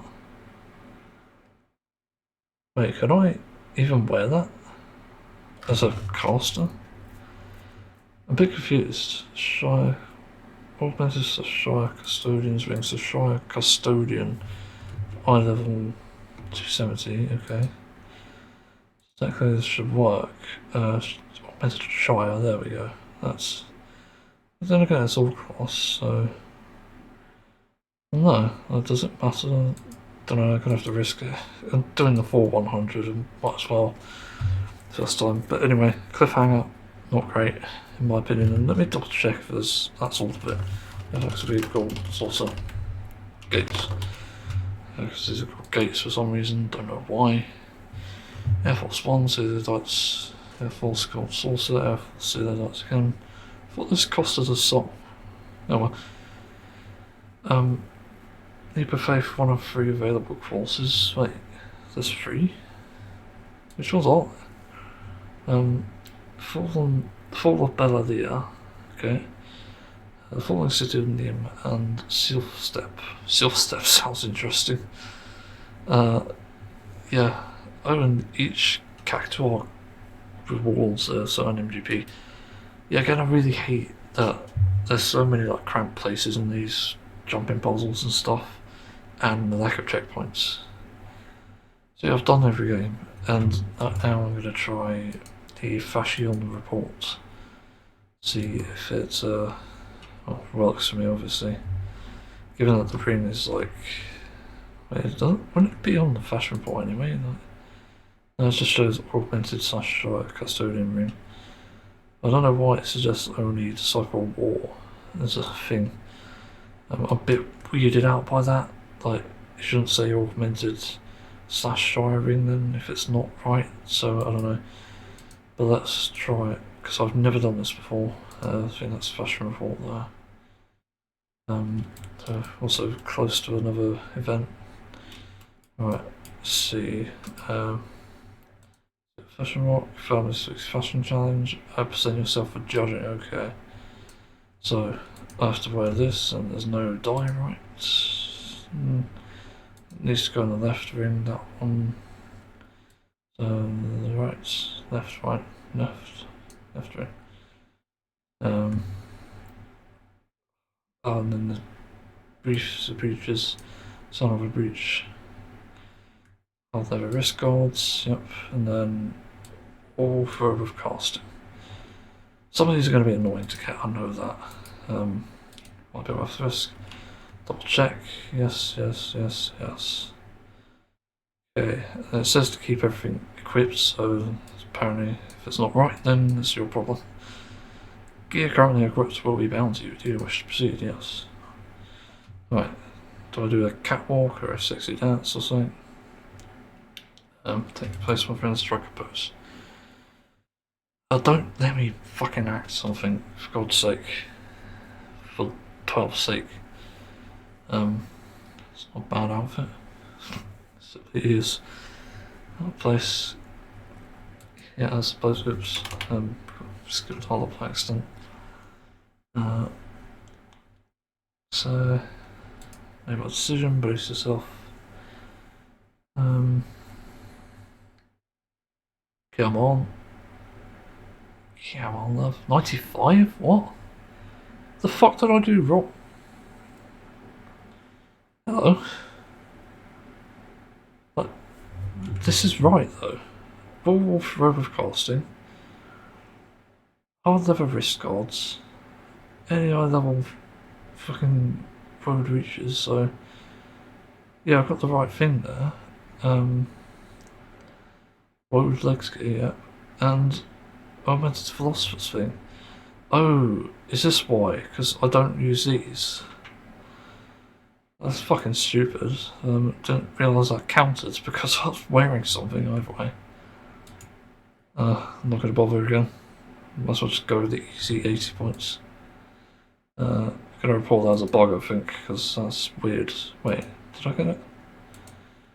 I'm not a fan of that then. Is it marvelous? Oh, wait, didn't I? What the fuck is my achievements? Relevant, last 5, before the 2090. Oh, I didn't get it. So yeah, it's bugs. I'm gonna report that. I think I don't know what I did wrong. Doesn't tell me either. So it is a bug. So yeah, but overall thoughts. Not sure. Like, I think Fashion Report is definitely the most worth it in terms of getting a sort of big MGP payout. Yeah, as for Gold Saucer itself, I'm not convinced it's that fun, in all honesty. I look at like the rewards and stuff like that. What's one perfect? It's supposed to reward 4,000 actually. Yeah, sorry. I think it's sort of scored differently too. It's just weird. I don't like how any way the wind blows is scored based on how lucky you are. That's a bit stupid, and same with the slicing thing. I don't understand that either. Yeah. Anyway, that's about it. I think I've pretty much touched on everything there. So yeah, let's move on. Well, we've got some interesting news, kinda. Very strange, all in all. Not what I was expecting, but sure, I guess. Yeah, so it seems like Bondi has been fired, if I'm not mistaken. But basically this means that this idiot, who was obviously doing stuff for the Justice Department, at least from what I know anyway, could be misunderstanding it, has now been fired. Thank fuck. Because, my god, what a fucking terrible person. Like, Jesus Christ, the constantly saying, oh, I have the FC files on my desk, and yes, I'm going to do something about it. But she didn't do anything. So I was like, what is going on? It just doesn't make any sense. It's just incredibly frustrating. I genuinely do not understand why people like this exist and do this sort of crap. It is so fucking mind-numbing and confusing. Just does not make any sense. But anyway, as she's been fired, it does make me wonder the question, and this is something that we should all be worried about. Who's going to replace her? Because I can almost guarantee you that we're going to encounter some issues with this next person. It seems like a given, really. Obviously, seeing that someone else as incompetent has been fired. But I don't know. Like, it's hard to say whether we're going to get someone better or worse or whatever. It's really hard to predict this. And it's just a shame that we're in this situation in real life where this sort of thing can happen quite frequently. It doesn't really make a whole lot of sense, all things considered. Because you just want an easier time with this sort of stuff.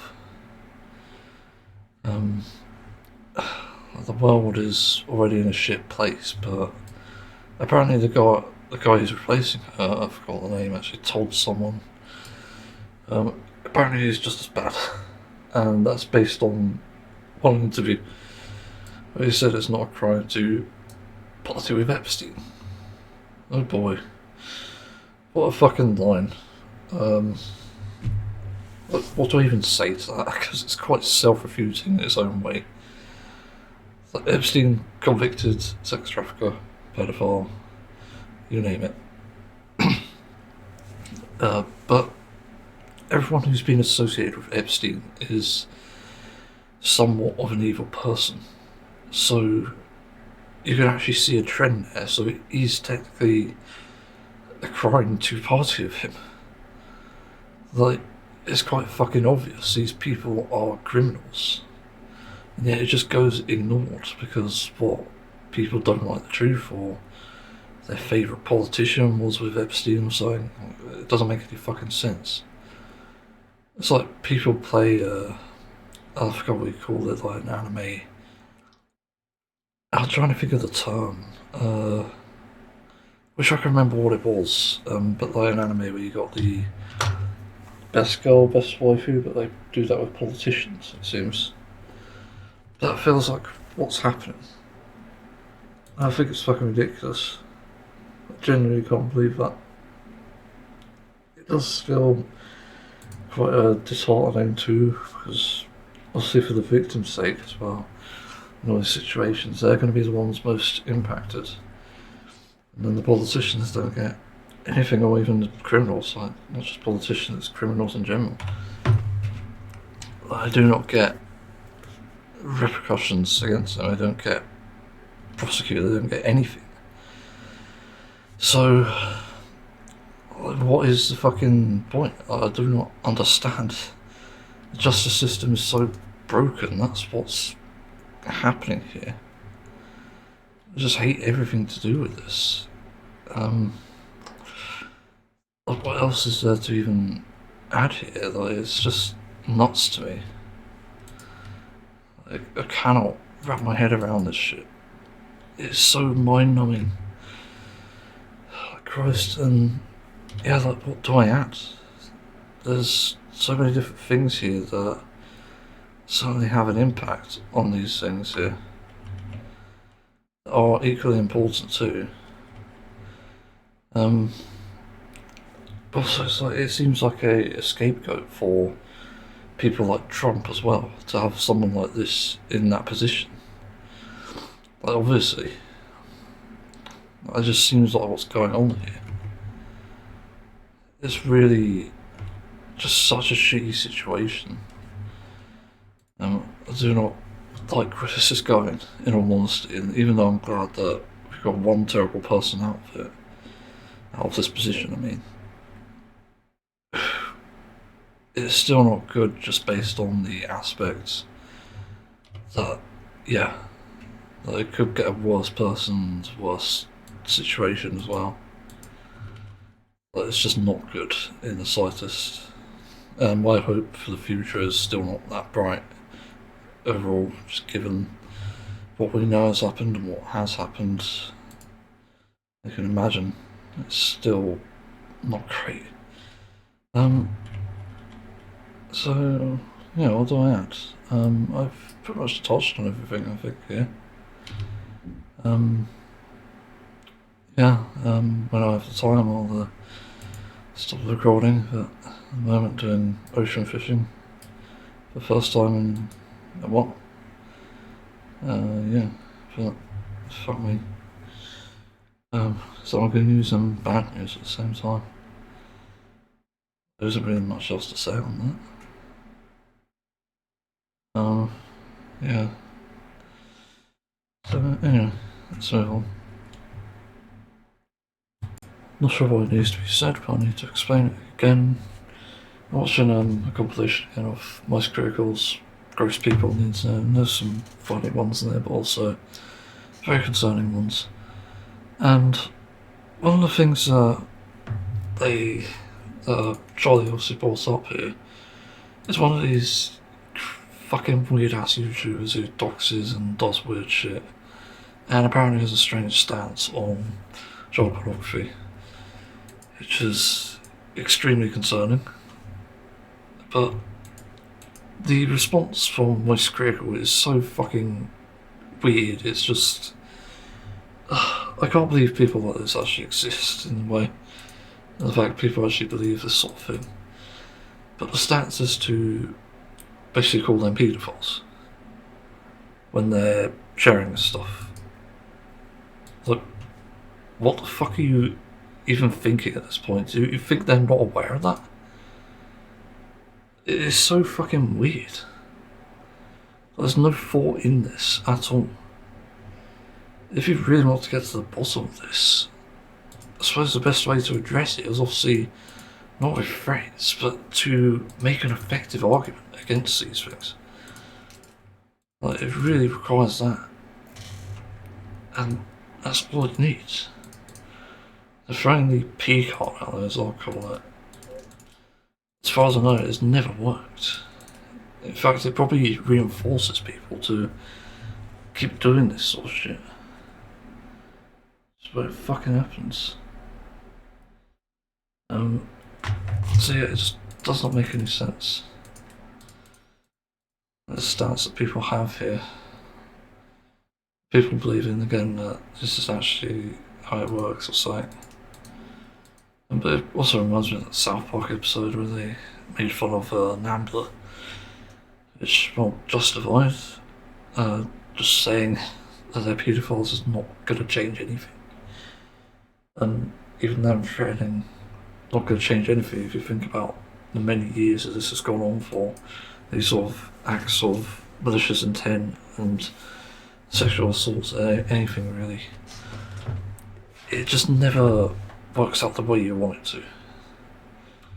Which is a shame really, because obviously we want justice for all the victims and to prevent any harm, and even then just to prevent people from becoming arseholes and criminals. It sort of requires that at this point. I just don't really know the best way to address it. It does bother me that people again think that a tactic like this is effective. And in reality, again, it just reinforces everything. It's like the people who do this for attention as well, which no doubt this horrible YouTuber and the community surrounding them does. It's all for attention. And it's the same with people who sort of get in the news as well. Literally, there's no other reason to do something that's stupid other than to get attention. And not to mention something this evil.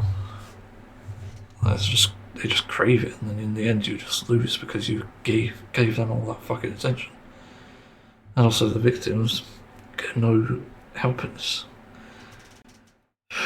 Like, it's essentially the same thing that's happening with Trump and the Epstein files. Because everyone surrounding the Epstein files, for that matter. That's why there's really no justice. It's because the criminals get more news than the victims. Like, we don't even get like updates on the victims, for example, as weird as it sounds, but there's no like, oh yeah, this victim, we're not going to reveal the name of the Epstein files, has made a recovery, is improving or whatever, and is seeking justice and stuff. Like, there's so many different ways that there could be help and there could be justice, but I don't know. There has to be something different that can be done.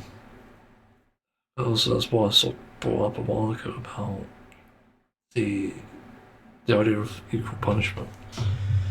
So sort of a similar line of thinking, really, like put them through how the victim felt. So that it forces a sense of empathy, even if they are apathetic, they start to think about what they've done and how it actually negatively impacts them. Really, like, in terms of like a mind sort of thing, I don't know about the mind state in that situation, other than because what I've been through in my trauma. It's sort of hard to predict what it is for everyone else, and that sort of needs to be sort of justified. And I guess there is a complicated situation where I don't know if this actually does happen, but maybe the victims are not as affected as others, and that's kind of hard to balance out, which does become problematic, especially if there's like Stockholm syndrome, which is a fucking terrifying thing. It does instill a sense of existential dread, that does. But anyway, I think I've pretty much said everything on this. Yeah, my hands are peeling again. Nice. Changed the soap recently, and it's I don't know why, but it seems to be peeling my skin again and again. Unless it's like a layer of soap. I don't know if it's skin or soap. That's the problem. Like, my hand looks oiled rather than dry, and it does feel oiled rather than dried. So whatever. Yes. Another thing. Also, it's like starting and stopping in the areas where it won't have any issues. So like, it's got my hands. It's like in the joints. It's fucking peeling as well. And my finger joints, and it's so weird. I don't know what the deal with that is. but I can't do anything about it. This was a good distraction, I guess. Or a topic. Anyway, let's move on. So this is an interesting Simpsons episode, which also just fucked up its ending really badly. Obviously season 36 I'm watching, and the episode is 9. Yeah, there's been some interesting episodes, but also this season hasn't been so great so far. I'd say most of the episodes were okay, but I feel like they fuck up so badly in some places it just feels quite off-putting. I'm not expecting classic levels of humour. In fact, I'm fine with that. The humour's actually been pretty decent in areas, but I will say the storylines themselves a bit pathetic, really. I feel like the Seymour Skinner meme, pathetic. But yeah, this episode is interesting because it plays with an idea that I don't think we've ever really seen coming. It's actually really clever. I'm also going to spoil it, but basically it revolves around Homer ruining an escape room for Patty and Selma's birthday, essentially. And the only one who didn't participate is Bart, but he's not really brought up again for some reason. But Marge is constantly having to separate Homer from, obviously, the sisters because they keep arguing. And Homer has essentially ruined the escape room for them. And in such a bad way, it's like where he becomes Jackass Homer, and admittedly this is a bit lazy. But see, they added a part where he just said he did it out of spite, which I found a bit stupid. It could have been like a realisation, like, oh, hang on, that's what those are for. But no, they went that stupid route and cocks it up. Then what else? Afterwards they argue a bit more once, and there's also this B plot with Krusty, which comes relevant in the A plot as well, where here's a problem. The podcast he's on there with his auntie Sadie, and she complains about how his lack of human connections is basically ruining his, well, credibility and stuff, like his reputation. And then she says, like, the problem is you, which then becomes a heard thing from is her name Lindsay? That news lady, the sort of cream hair, I think it is. But yeah, it's quite interesting in that aspect because she just takes advantage of this and makes this show a reality, which is really interesting. But the problem is you is the show, and I think it's somewhat clever. But then, obviously, as Homer and Patty and Selma and stuff are arguing and stuff, and Marge is worried about this because their arguments just seem to be getting worse and worse, as you saw. Eventually, let me move this quick. There's a mint there. Who's that? Sorry. Whilst I play this game. Yeah, so she brings around this TV crew who's doing the Problem Is You series, obviously with Aunt Sadie. And it gets really interesting because Marge sort of faked something to get them around, Patty and Selma. And then they try to sort things out, and then suddenly, as they were arguing about this in front of Aunt Sadie, who's interviewing them, she turns around and says, like, oh, so you're the problem, which is pretty unexpected. I don't know if that's necessarily the right way to go. I wouldn't say it's like the most clever thing, but it did lead up to a good story point, to be honest. And eventually, she starts to doubt herself, thinks that she's the problem. And Homer, Patty and Selma are all the problem in this situation. So Homer's like up all night thinking about this, about the idea of like being friends with Patty and Selma, and eventually decides to sneak out in the morning to become friends with Patty and Selma, which is, holy shit, that is so shocking and unexpected. You wouldn't have seen this like about 20 years ago. And if you did, you'd be like, it's the most shocking episode of TV I've ever seen, and it's fucking cursed. But they start insulting each other and then just sort of laugh it off. It's like somehow Homer's masculinity, I guess, is tied to Marge in a weird way, but also just his, I guess, like bravery and esteem. I don't know. There's sort of like it's a bit confusing, but eventually they're caught. Homer takes them to Moe's. Moe likes the fact that he brought in 2 hot sisters. Just, it's fucking weird. And then obviously as they're hanging out, Marge is seeing this, and they do get caught eventually by everyone. But Marge is like in shock, and then she starts to think that she is actually the problem. And so it ends up just in this depressing bit where she just thinks, you know what, I am the problem, I better stay out of this. And even though Lisa encouraged her to essentially go and see them and talk to them, she didn't go. So yeah, it's very interesting. Obviously the B plot isn't that interesting because it's about Krusty trying to make human connections, which he can't, spoiler.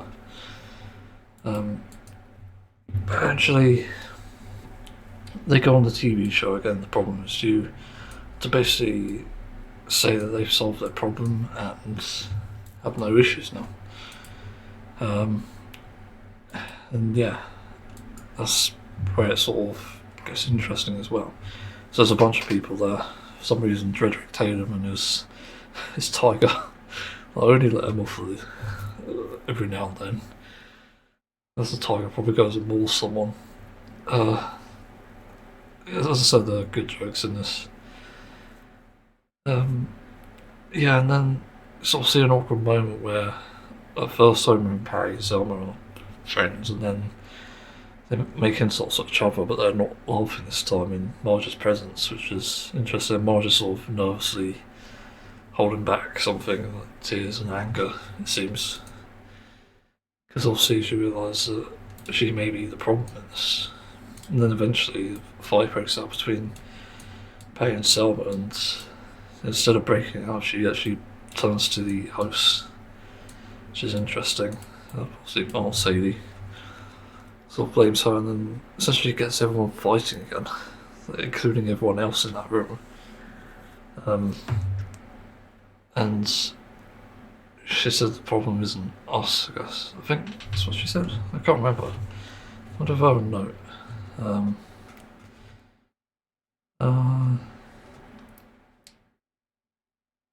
No, I didn't write the note, but she said something along those lines, and obviously Krusty comes out with this stupid thing. I was wanting to try and form human connections with the people who work for me. Fuck's sake. But yeah, I think the interesting part of this episode is it is sort of about these sort of shows as well, and also the problems that we see in society, where people seem to think that they can figure it out based on what one meeting session or basically what the story is on one side, and they point the finger at someone. It's always someone else's fault. And that's sort of what this symbolises, if I've got the message right. And obviously the issue with Homer, Patty and Selma is that they're constantly fighting just for the sake of it, it seems. Because they're trying to wind each other up. And if they just let it go for just a little bit, they'd actually be fine. They'd be on good terms. But it's also led me to an interesting aspect that I considered about The Simpsons. Why not just have an entire season where you change the status quo? It's weird, but I think this can work. Like, imagine putting Homer through a divorce with Marge. Because it's been brought up so many times that their marriage is basically a fucking clusterfuck, and it's not working out. And obviously based on the future episodes we've seen, they have to get back together, but I think that'd be like a season finale sort of thing, and you have plenty of time to figure it out in that time.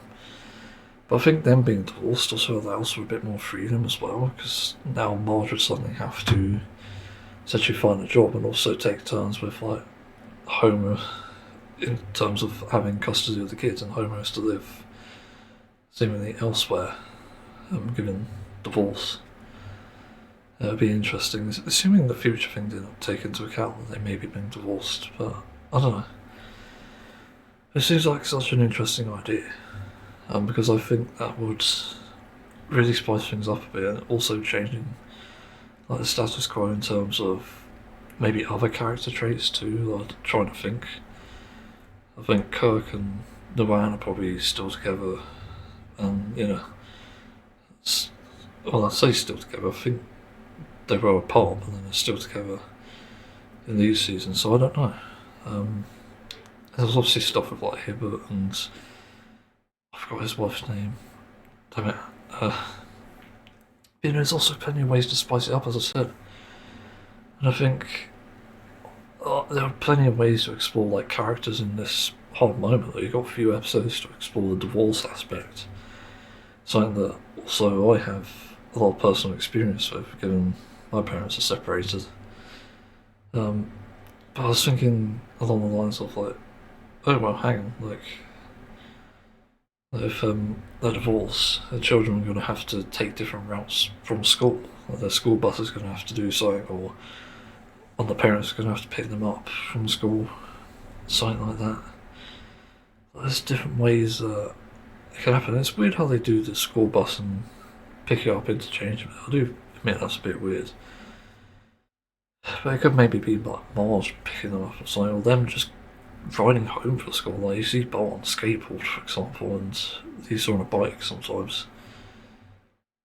But another aspect I would add to that is just something about Lisa exploring her sort of romantic interests, I think. Because she's had way too many fucking boyfriends at this point. And I'd be interested if they would explore like a female love interest. It's not a very unusual topic though. It's like at her age, yeah, you can figure it out. I've known since younger than her actually that I myself was into at the time boys, obviously adults now. And that's kind of important. It's also a way to sort of make a groundbreaking episode, I suppose. And yeah, obviously it doesn't need to go very far, it just needs to be like, oh, I'm kind of interested in this girl that I met.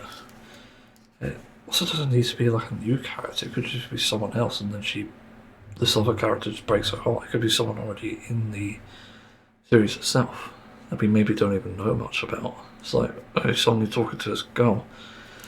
Trying to figure the other characters, but yeah, something along those lines. And then she had voice from Martin, who is actually like openly gay.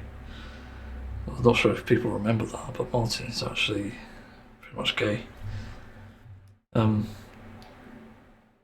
Yeah, also with Bart and stuff, like you could see him like well behaved in the end, and maybe loses a bit of a rebel instead. That'd be a really interesting way to flip the script in that sense, and also have an entire season exploring that. There's probably ways to make it work, even with existing ideas. Well, I don't know. I could be wrong about that, but I thought this episode was interesting and worth mentioning. It's obviously it's different. It has to be said, it's different, and it's commendable for that. I can't lie and say it's not commendable. It really is sloppy, but it does sort of make it interesting. Also, like Homer with like Patty and Selma aspects could be weird as well. They could see the sisters are happy about it, and even then, like Marge could take up after her sisters and start fucking smoking or something. There's so many things, and this also ties into a way that they can get back together. It's like Homer realizes that Marge is hurting, and Marge sort of realizes that she can't cope without Homer there. There's so many ways to do it. It's a bit depressing in a sense, but this is a comedy drama, technically speaking. Even though it's not listed as that genre, it's always had drama aspects to it. It's always done it well, at least in the classic episodes, and there's like a few recent ones. But yeah, I don't know, I could possibly explore that idea myself. Not like a full season, but obviously like a few episode writings. And there's probably plenty of ways to do comedy too. That Homer's apartment or something being like right next to Moe's. so stupid like that. Yeah, but as I said, I'm not really sure. It could also be a way to bring up nostalgia as well. Like, fuck it, find out what happened to him, his old car in the 90s, whatever happened to that. The 80s, was it? It's probably 80s actually when it aired. I think what other things it could be. It's not really coming to mind, but anyway, that's sort of the thing. Very interesting either way. But I will say it's still got a long way to go. So yeah.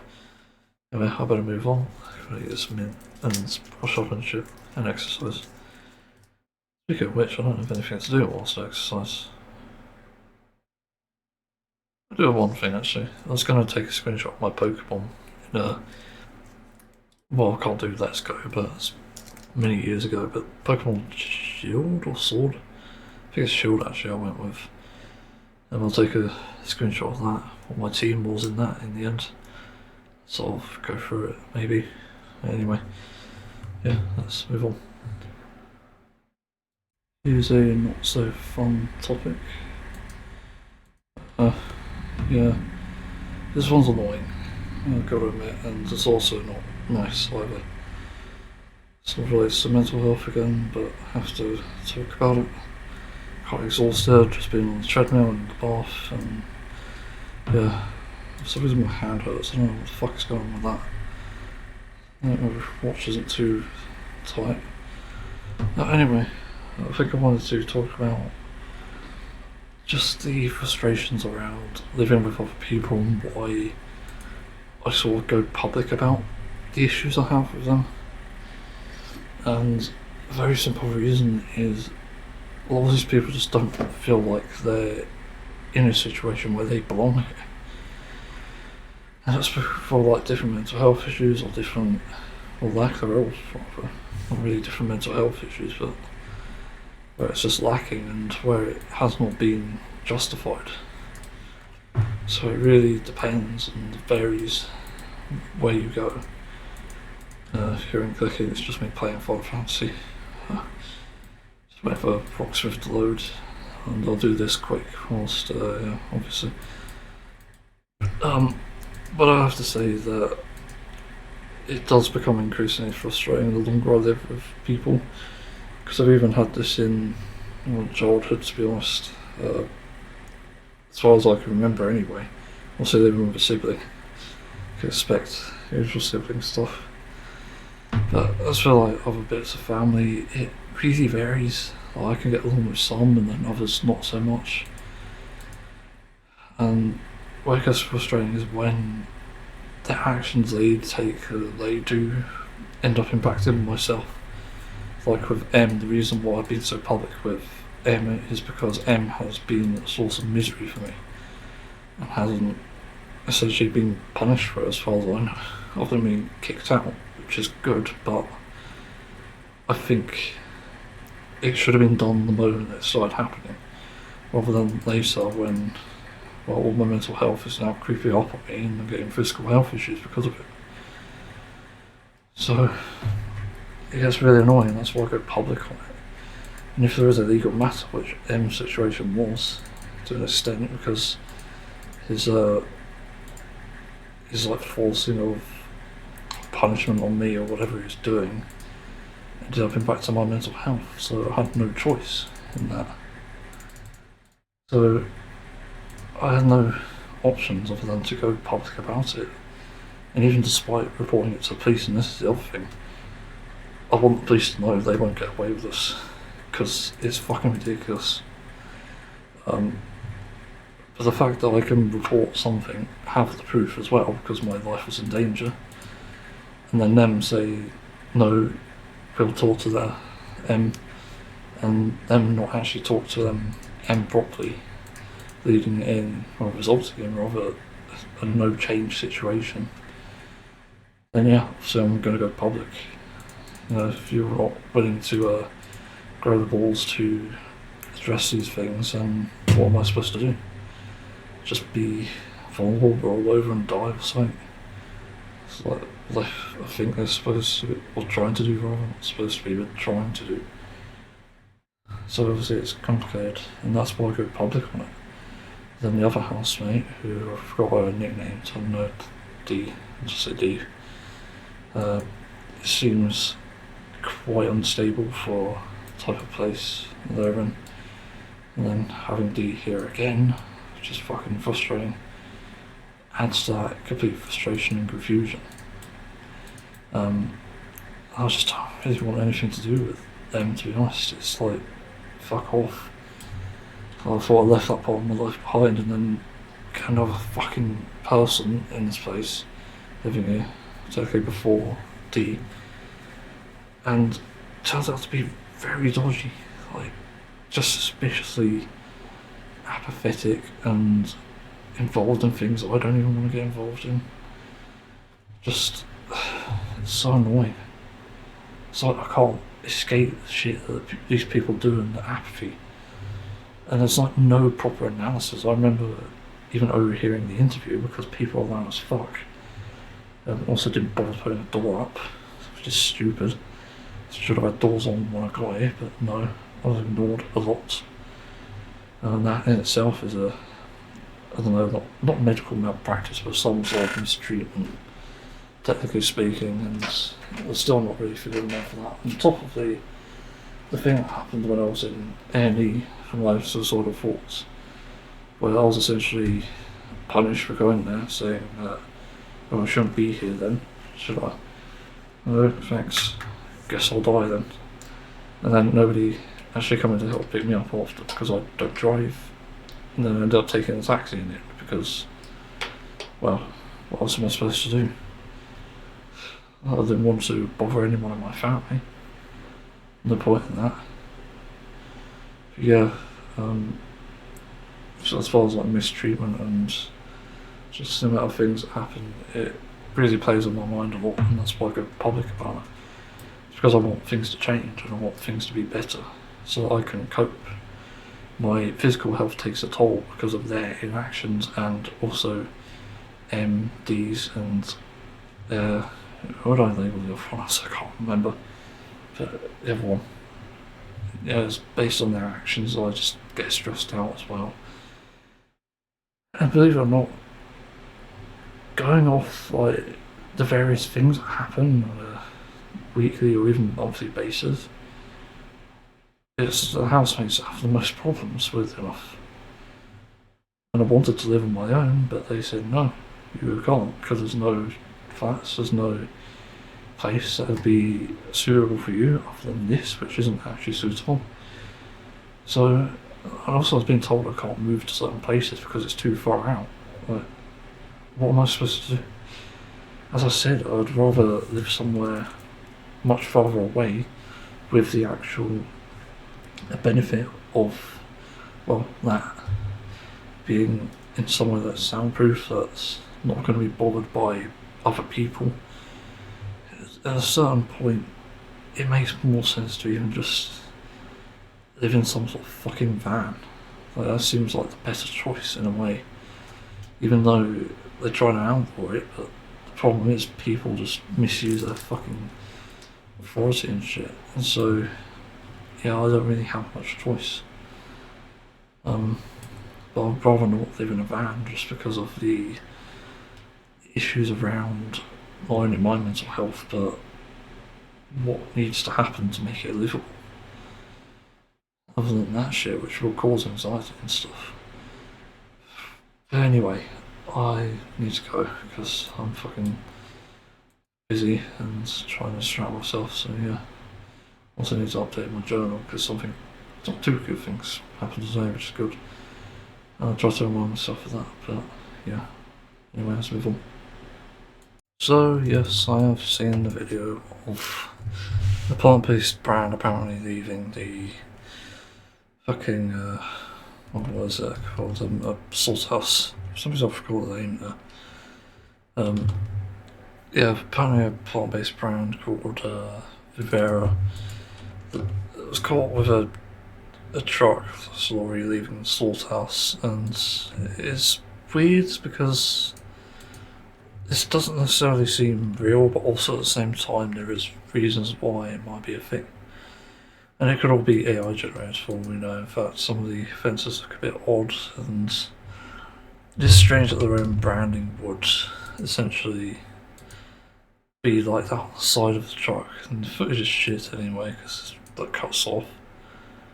Also could be green screen as well, like see some bits of that happening. Even then, the sort of license plate is a bit weird. Some of the details don't seem right here. Like, did a person just spawn out of nowhere? The thing is covering it, but also this very much could be a publicity stunt as well, which is why it's important to just keep this essentially ignored, because this is the issue. They do this specifically to create a controversy, to create some sort of public backlash, and also how do we know it's a slaughterhouse anyway? For we know someone actually filmed this on purpose, like someone was conveniently there, again critical thinking would say something about this is off, just from the get-go, because it exists to begin with. And so its unusual nature and the fact that it's being used to discredit a company like Vivera is also concerning. So yeah, it is very strange overall. Like, the only other theory I have, again, if this isn't AI and if this is real, if this isn't actually like forged or anything, which I think it is possibly forged, because let's be honest, that's what they'll do now. Anything to get people away from something like a Ozempic or a vegan diet. So yeah. But they say it is real, and it could actually be a case where they rent out different trucks and don't really care, different lorries, whatever you call them. It doesn't really matter what we call them, I don't think. Similar things anyway. That's probably what they do. They probably rent out the trucks to serve a purpose, so maybe, again, we don't know if this is actually a slaughterhouse. I don't know where people get that from. It's just a place with other lorries, and I don't know where the clip is even from. There's no source for it, actually, now look at it. Oh, where? Let me look. It's supposed to buy vegan food, something. House. Yeah, shots people at the scene. Again, it could be AI because audio quality is absolute garbage, so it's not really that accurate. Guildford, England, apparently, so it's shot. No names though.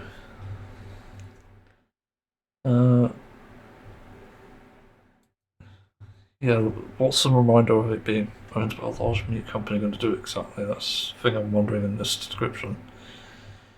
Description from the dreaded vegan, okay. Let's look that one. That's a source apparently. Instagram. How long ago was this account created? Site went wrong, nice. Okay.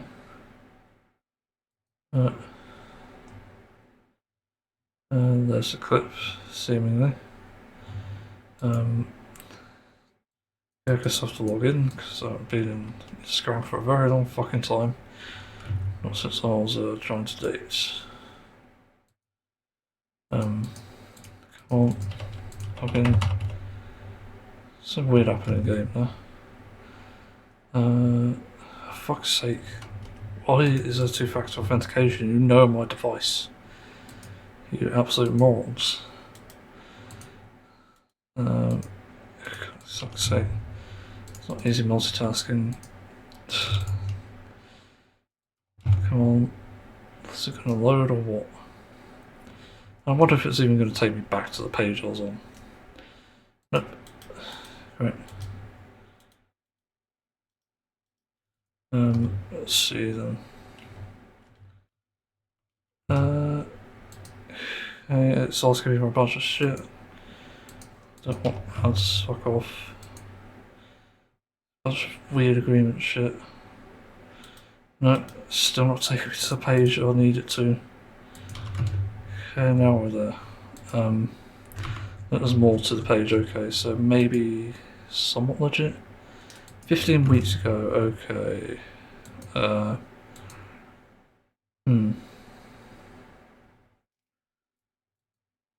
sure where this is.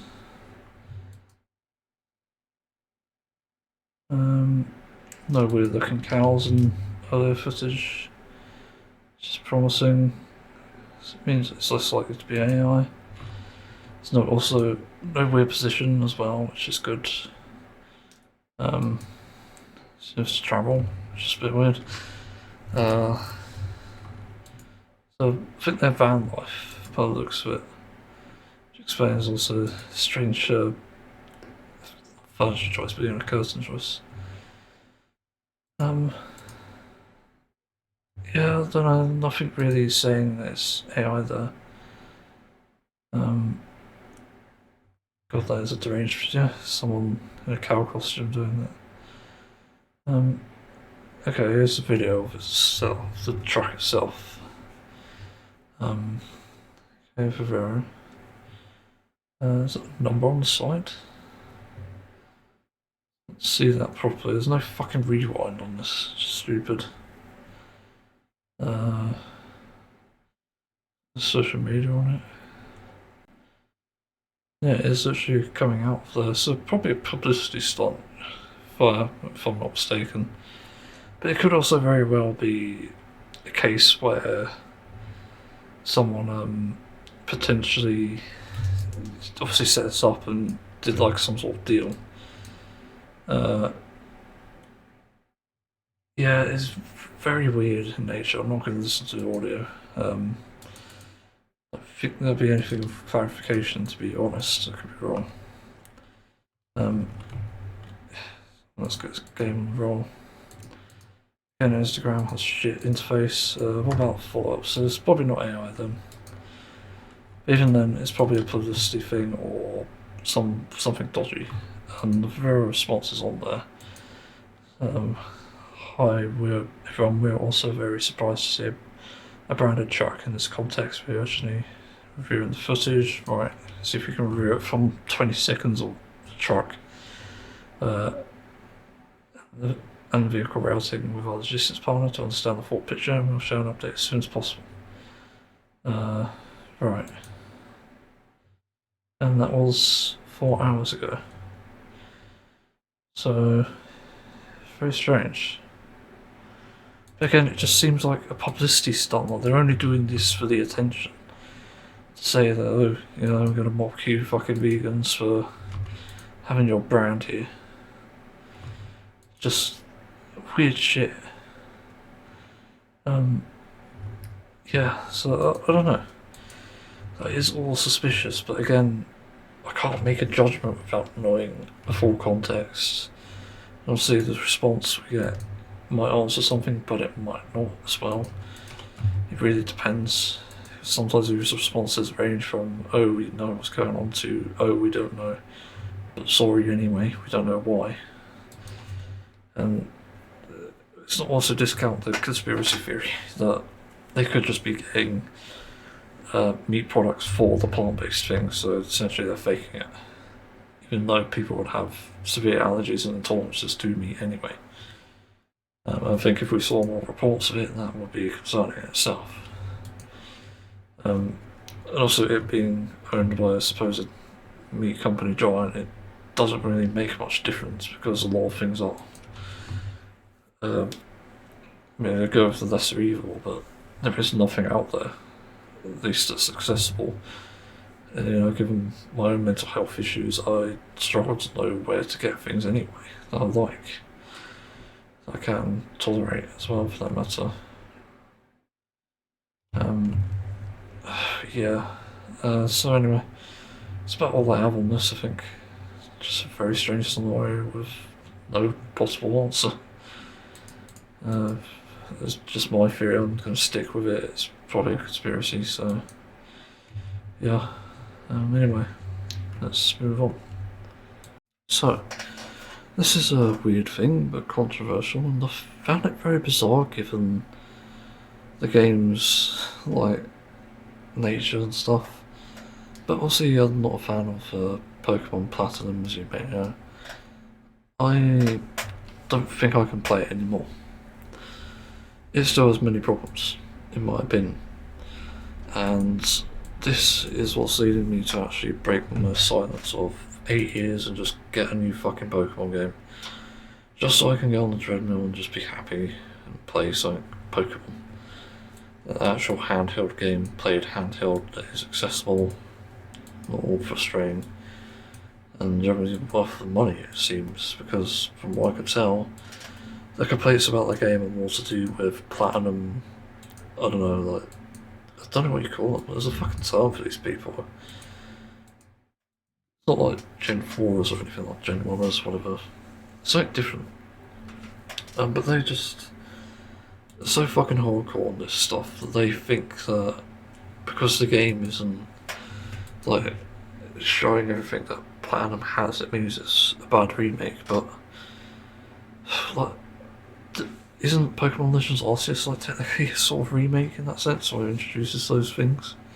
I could be wrong, but either way, I think based on what I found in my research and this one frustrating thing that took a while to figure out, I think Brilliant Diamond is probably going to be my next Pokemon game, and the first one I've obviously bought in a long time. And that's very simply because I just can't stand the lack of hand holding, and the XP grind is just fucking abysmal. I want to get through this game. It's taken me over an hour to get to Rourke in Pokemon Platinum, which is absurd, but also get these Pokemon as well. Level them up, get them to where they are. It's just not going fast enough, so I think I need to get Pokemon Brilliant Diamond. Not to mention, assuming there may be a good Pokemon game and also the Switch too, possibly might get that at some point. I'm waiting to see. Just waiting for the hype to die down, obviously the RAM prices to go down as well. But it might be possible that I get the other games in never actually know with this. Well, that's a strange thing with the series itself, and yeah, to be honest, where I am mentally is kind of like I'm struggling a bit, and the games don't help that because, well, I mean the games is in Platinum, but I might not even play Black and White until there's a remake. To be honest. But that's what we're sort of looking at, and I'd rather play the remakes of these games than anything else, and yeah, that's because it's more up to date, and that's what I prefer, to be fair. Like, it's just my honest opinion. I'm not nostalgic for these games, I didn't grow up with it, and to be honest, I don't think I would have the patience to do it. It sort of reminds me of how I played a lot of games back in the day, like Shadow the Hedgehog. I just played like co-op and stuff to play robot-looking shadows. Just stupid. Sonic Heroes sort of did a similar thing. I think there was that. Or was that a game replay? I think there's game replay actually. Like cheats and stuff. Normally you couldn't unlock Super Sonic and stuff, but yeah, it was neat. But I never used to play games properly as a kid. I don't think I ever recall completing a game from start to finish as a story. Not even Sonic Heroes, which technically I did finish one of them. But I think that was like Team Rose or something. Probably it's the fucking easiest one. But yeah, it's because I've had so much difficulty with games, and that's my justification. And I don't really know like the easiest solution for this. Like, I don't know where to go with it. And also to just have a official Pokemon anyway is just a good thing in general. Because it could be transferred to Pokemon Home, which unfortunately is controversial. Maybe they'll improve it one day, and that's probably the reason to keep it. Also, if I get a physical copy as well, well, I've got a physical copy. I'm assuming it comes with a game cartridge, I don't know. Let me fucking check that. That's a good point. Before I go. Hello. Go to the site, please, idiot.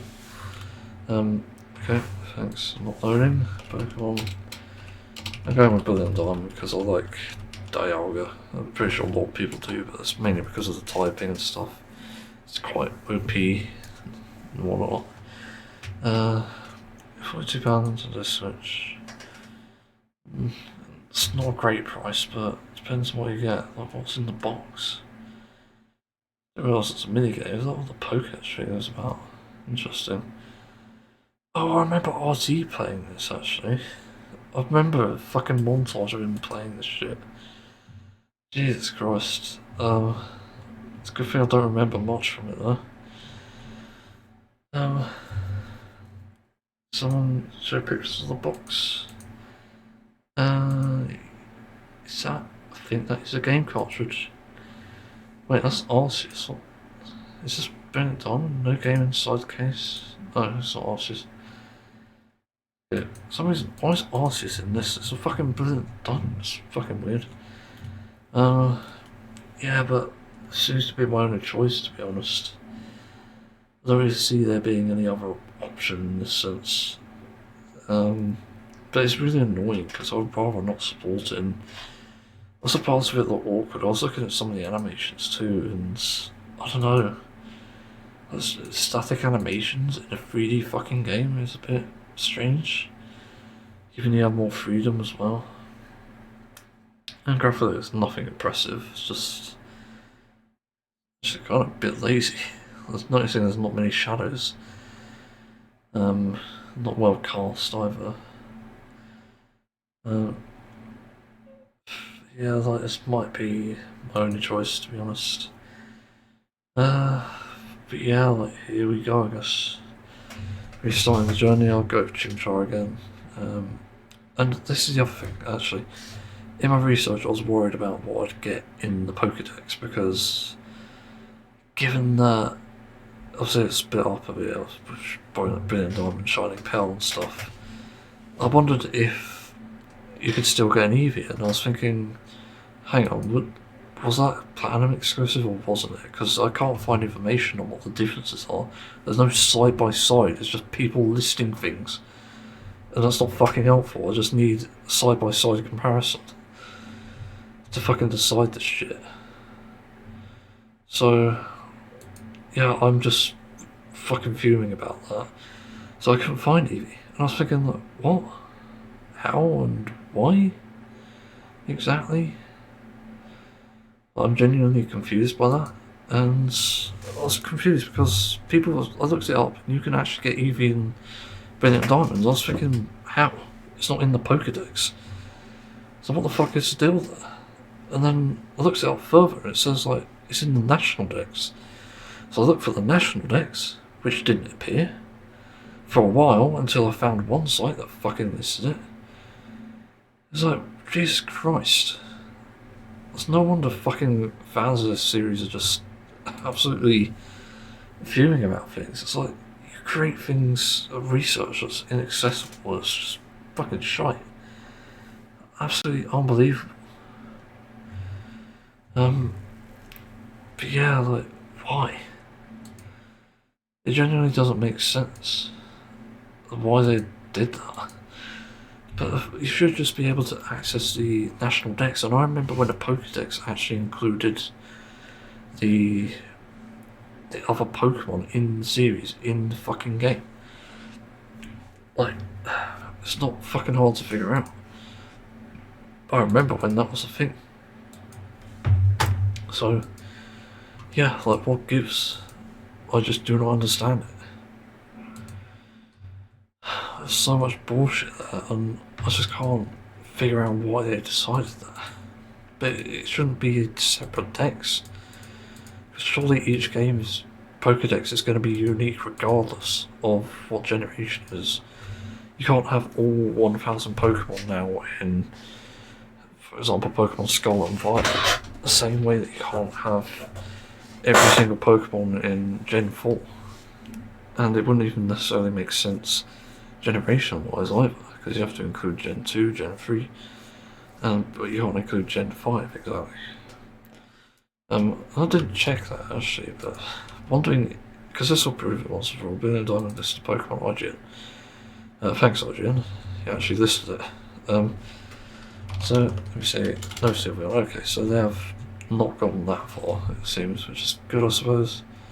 I know for some reason Omega Ruby and Alpha Sapphire had the Gen 6 starters, which was weird for a remake. Is because it's not a remake then. They also had Mega Evolutions, that's the other thing. So it's sort of intertwined the two. I guess it's like a cool way to put a spin on it. But it's not like the most amazing fucking thing. So yeah, like, it's very strange. I was hoping that there was an Eevee, and yeah, it seems like there is. So yeah. What is there to even add to that? Also kind of interested in the music. I think I listened to it actually. I can't remember if it was any good or not. Listened to it a while ago. But also sort of not sure about listening as well. Yeah, this research about the Pokedex of itself is fucking annoying. Can't believe that. Either way, it's good to finally have a new Pokemon game.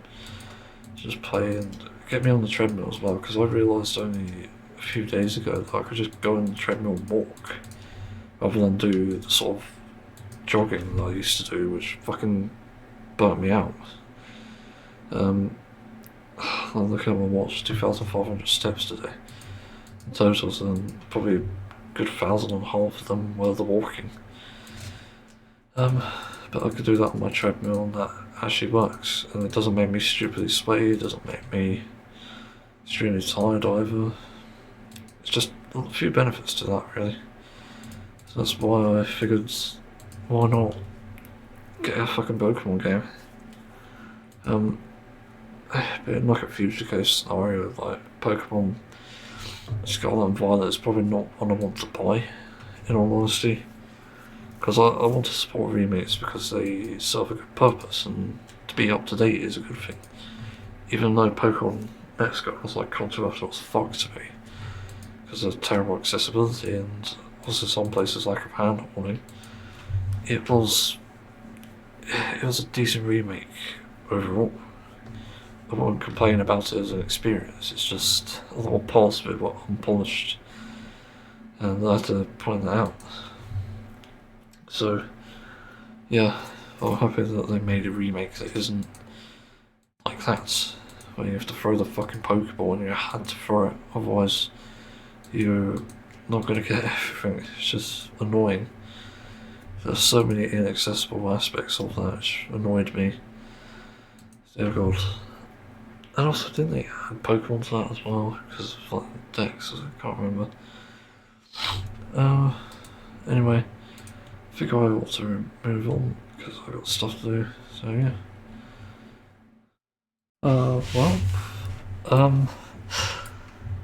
Wait, oh yeah, I'm doing an outro. I forgot what I was doing. Fuck's sake. Absolutely on point today. As usual. Not really. Yeah, essentially, it's an outro. I don't mean to make these go on for so long, but sometimes it just happens. I have enough to talk about that it's just too much on my mind. I can't ignore it. It's really annoying. I find that it just happens too frequently.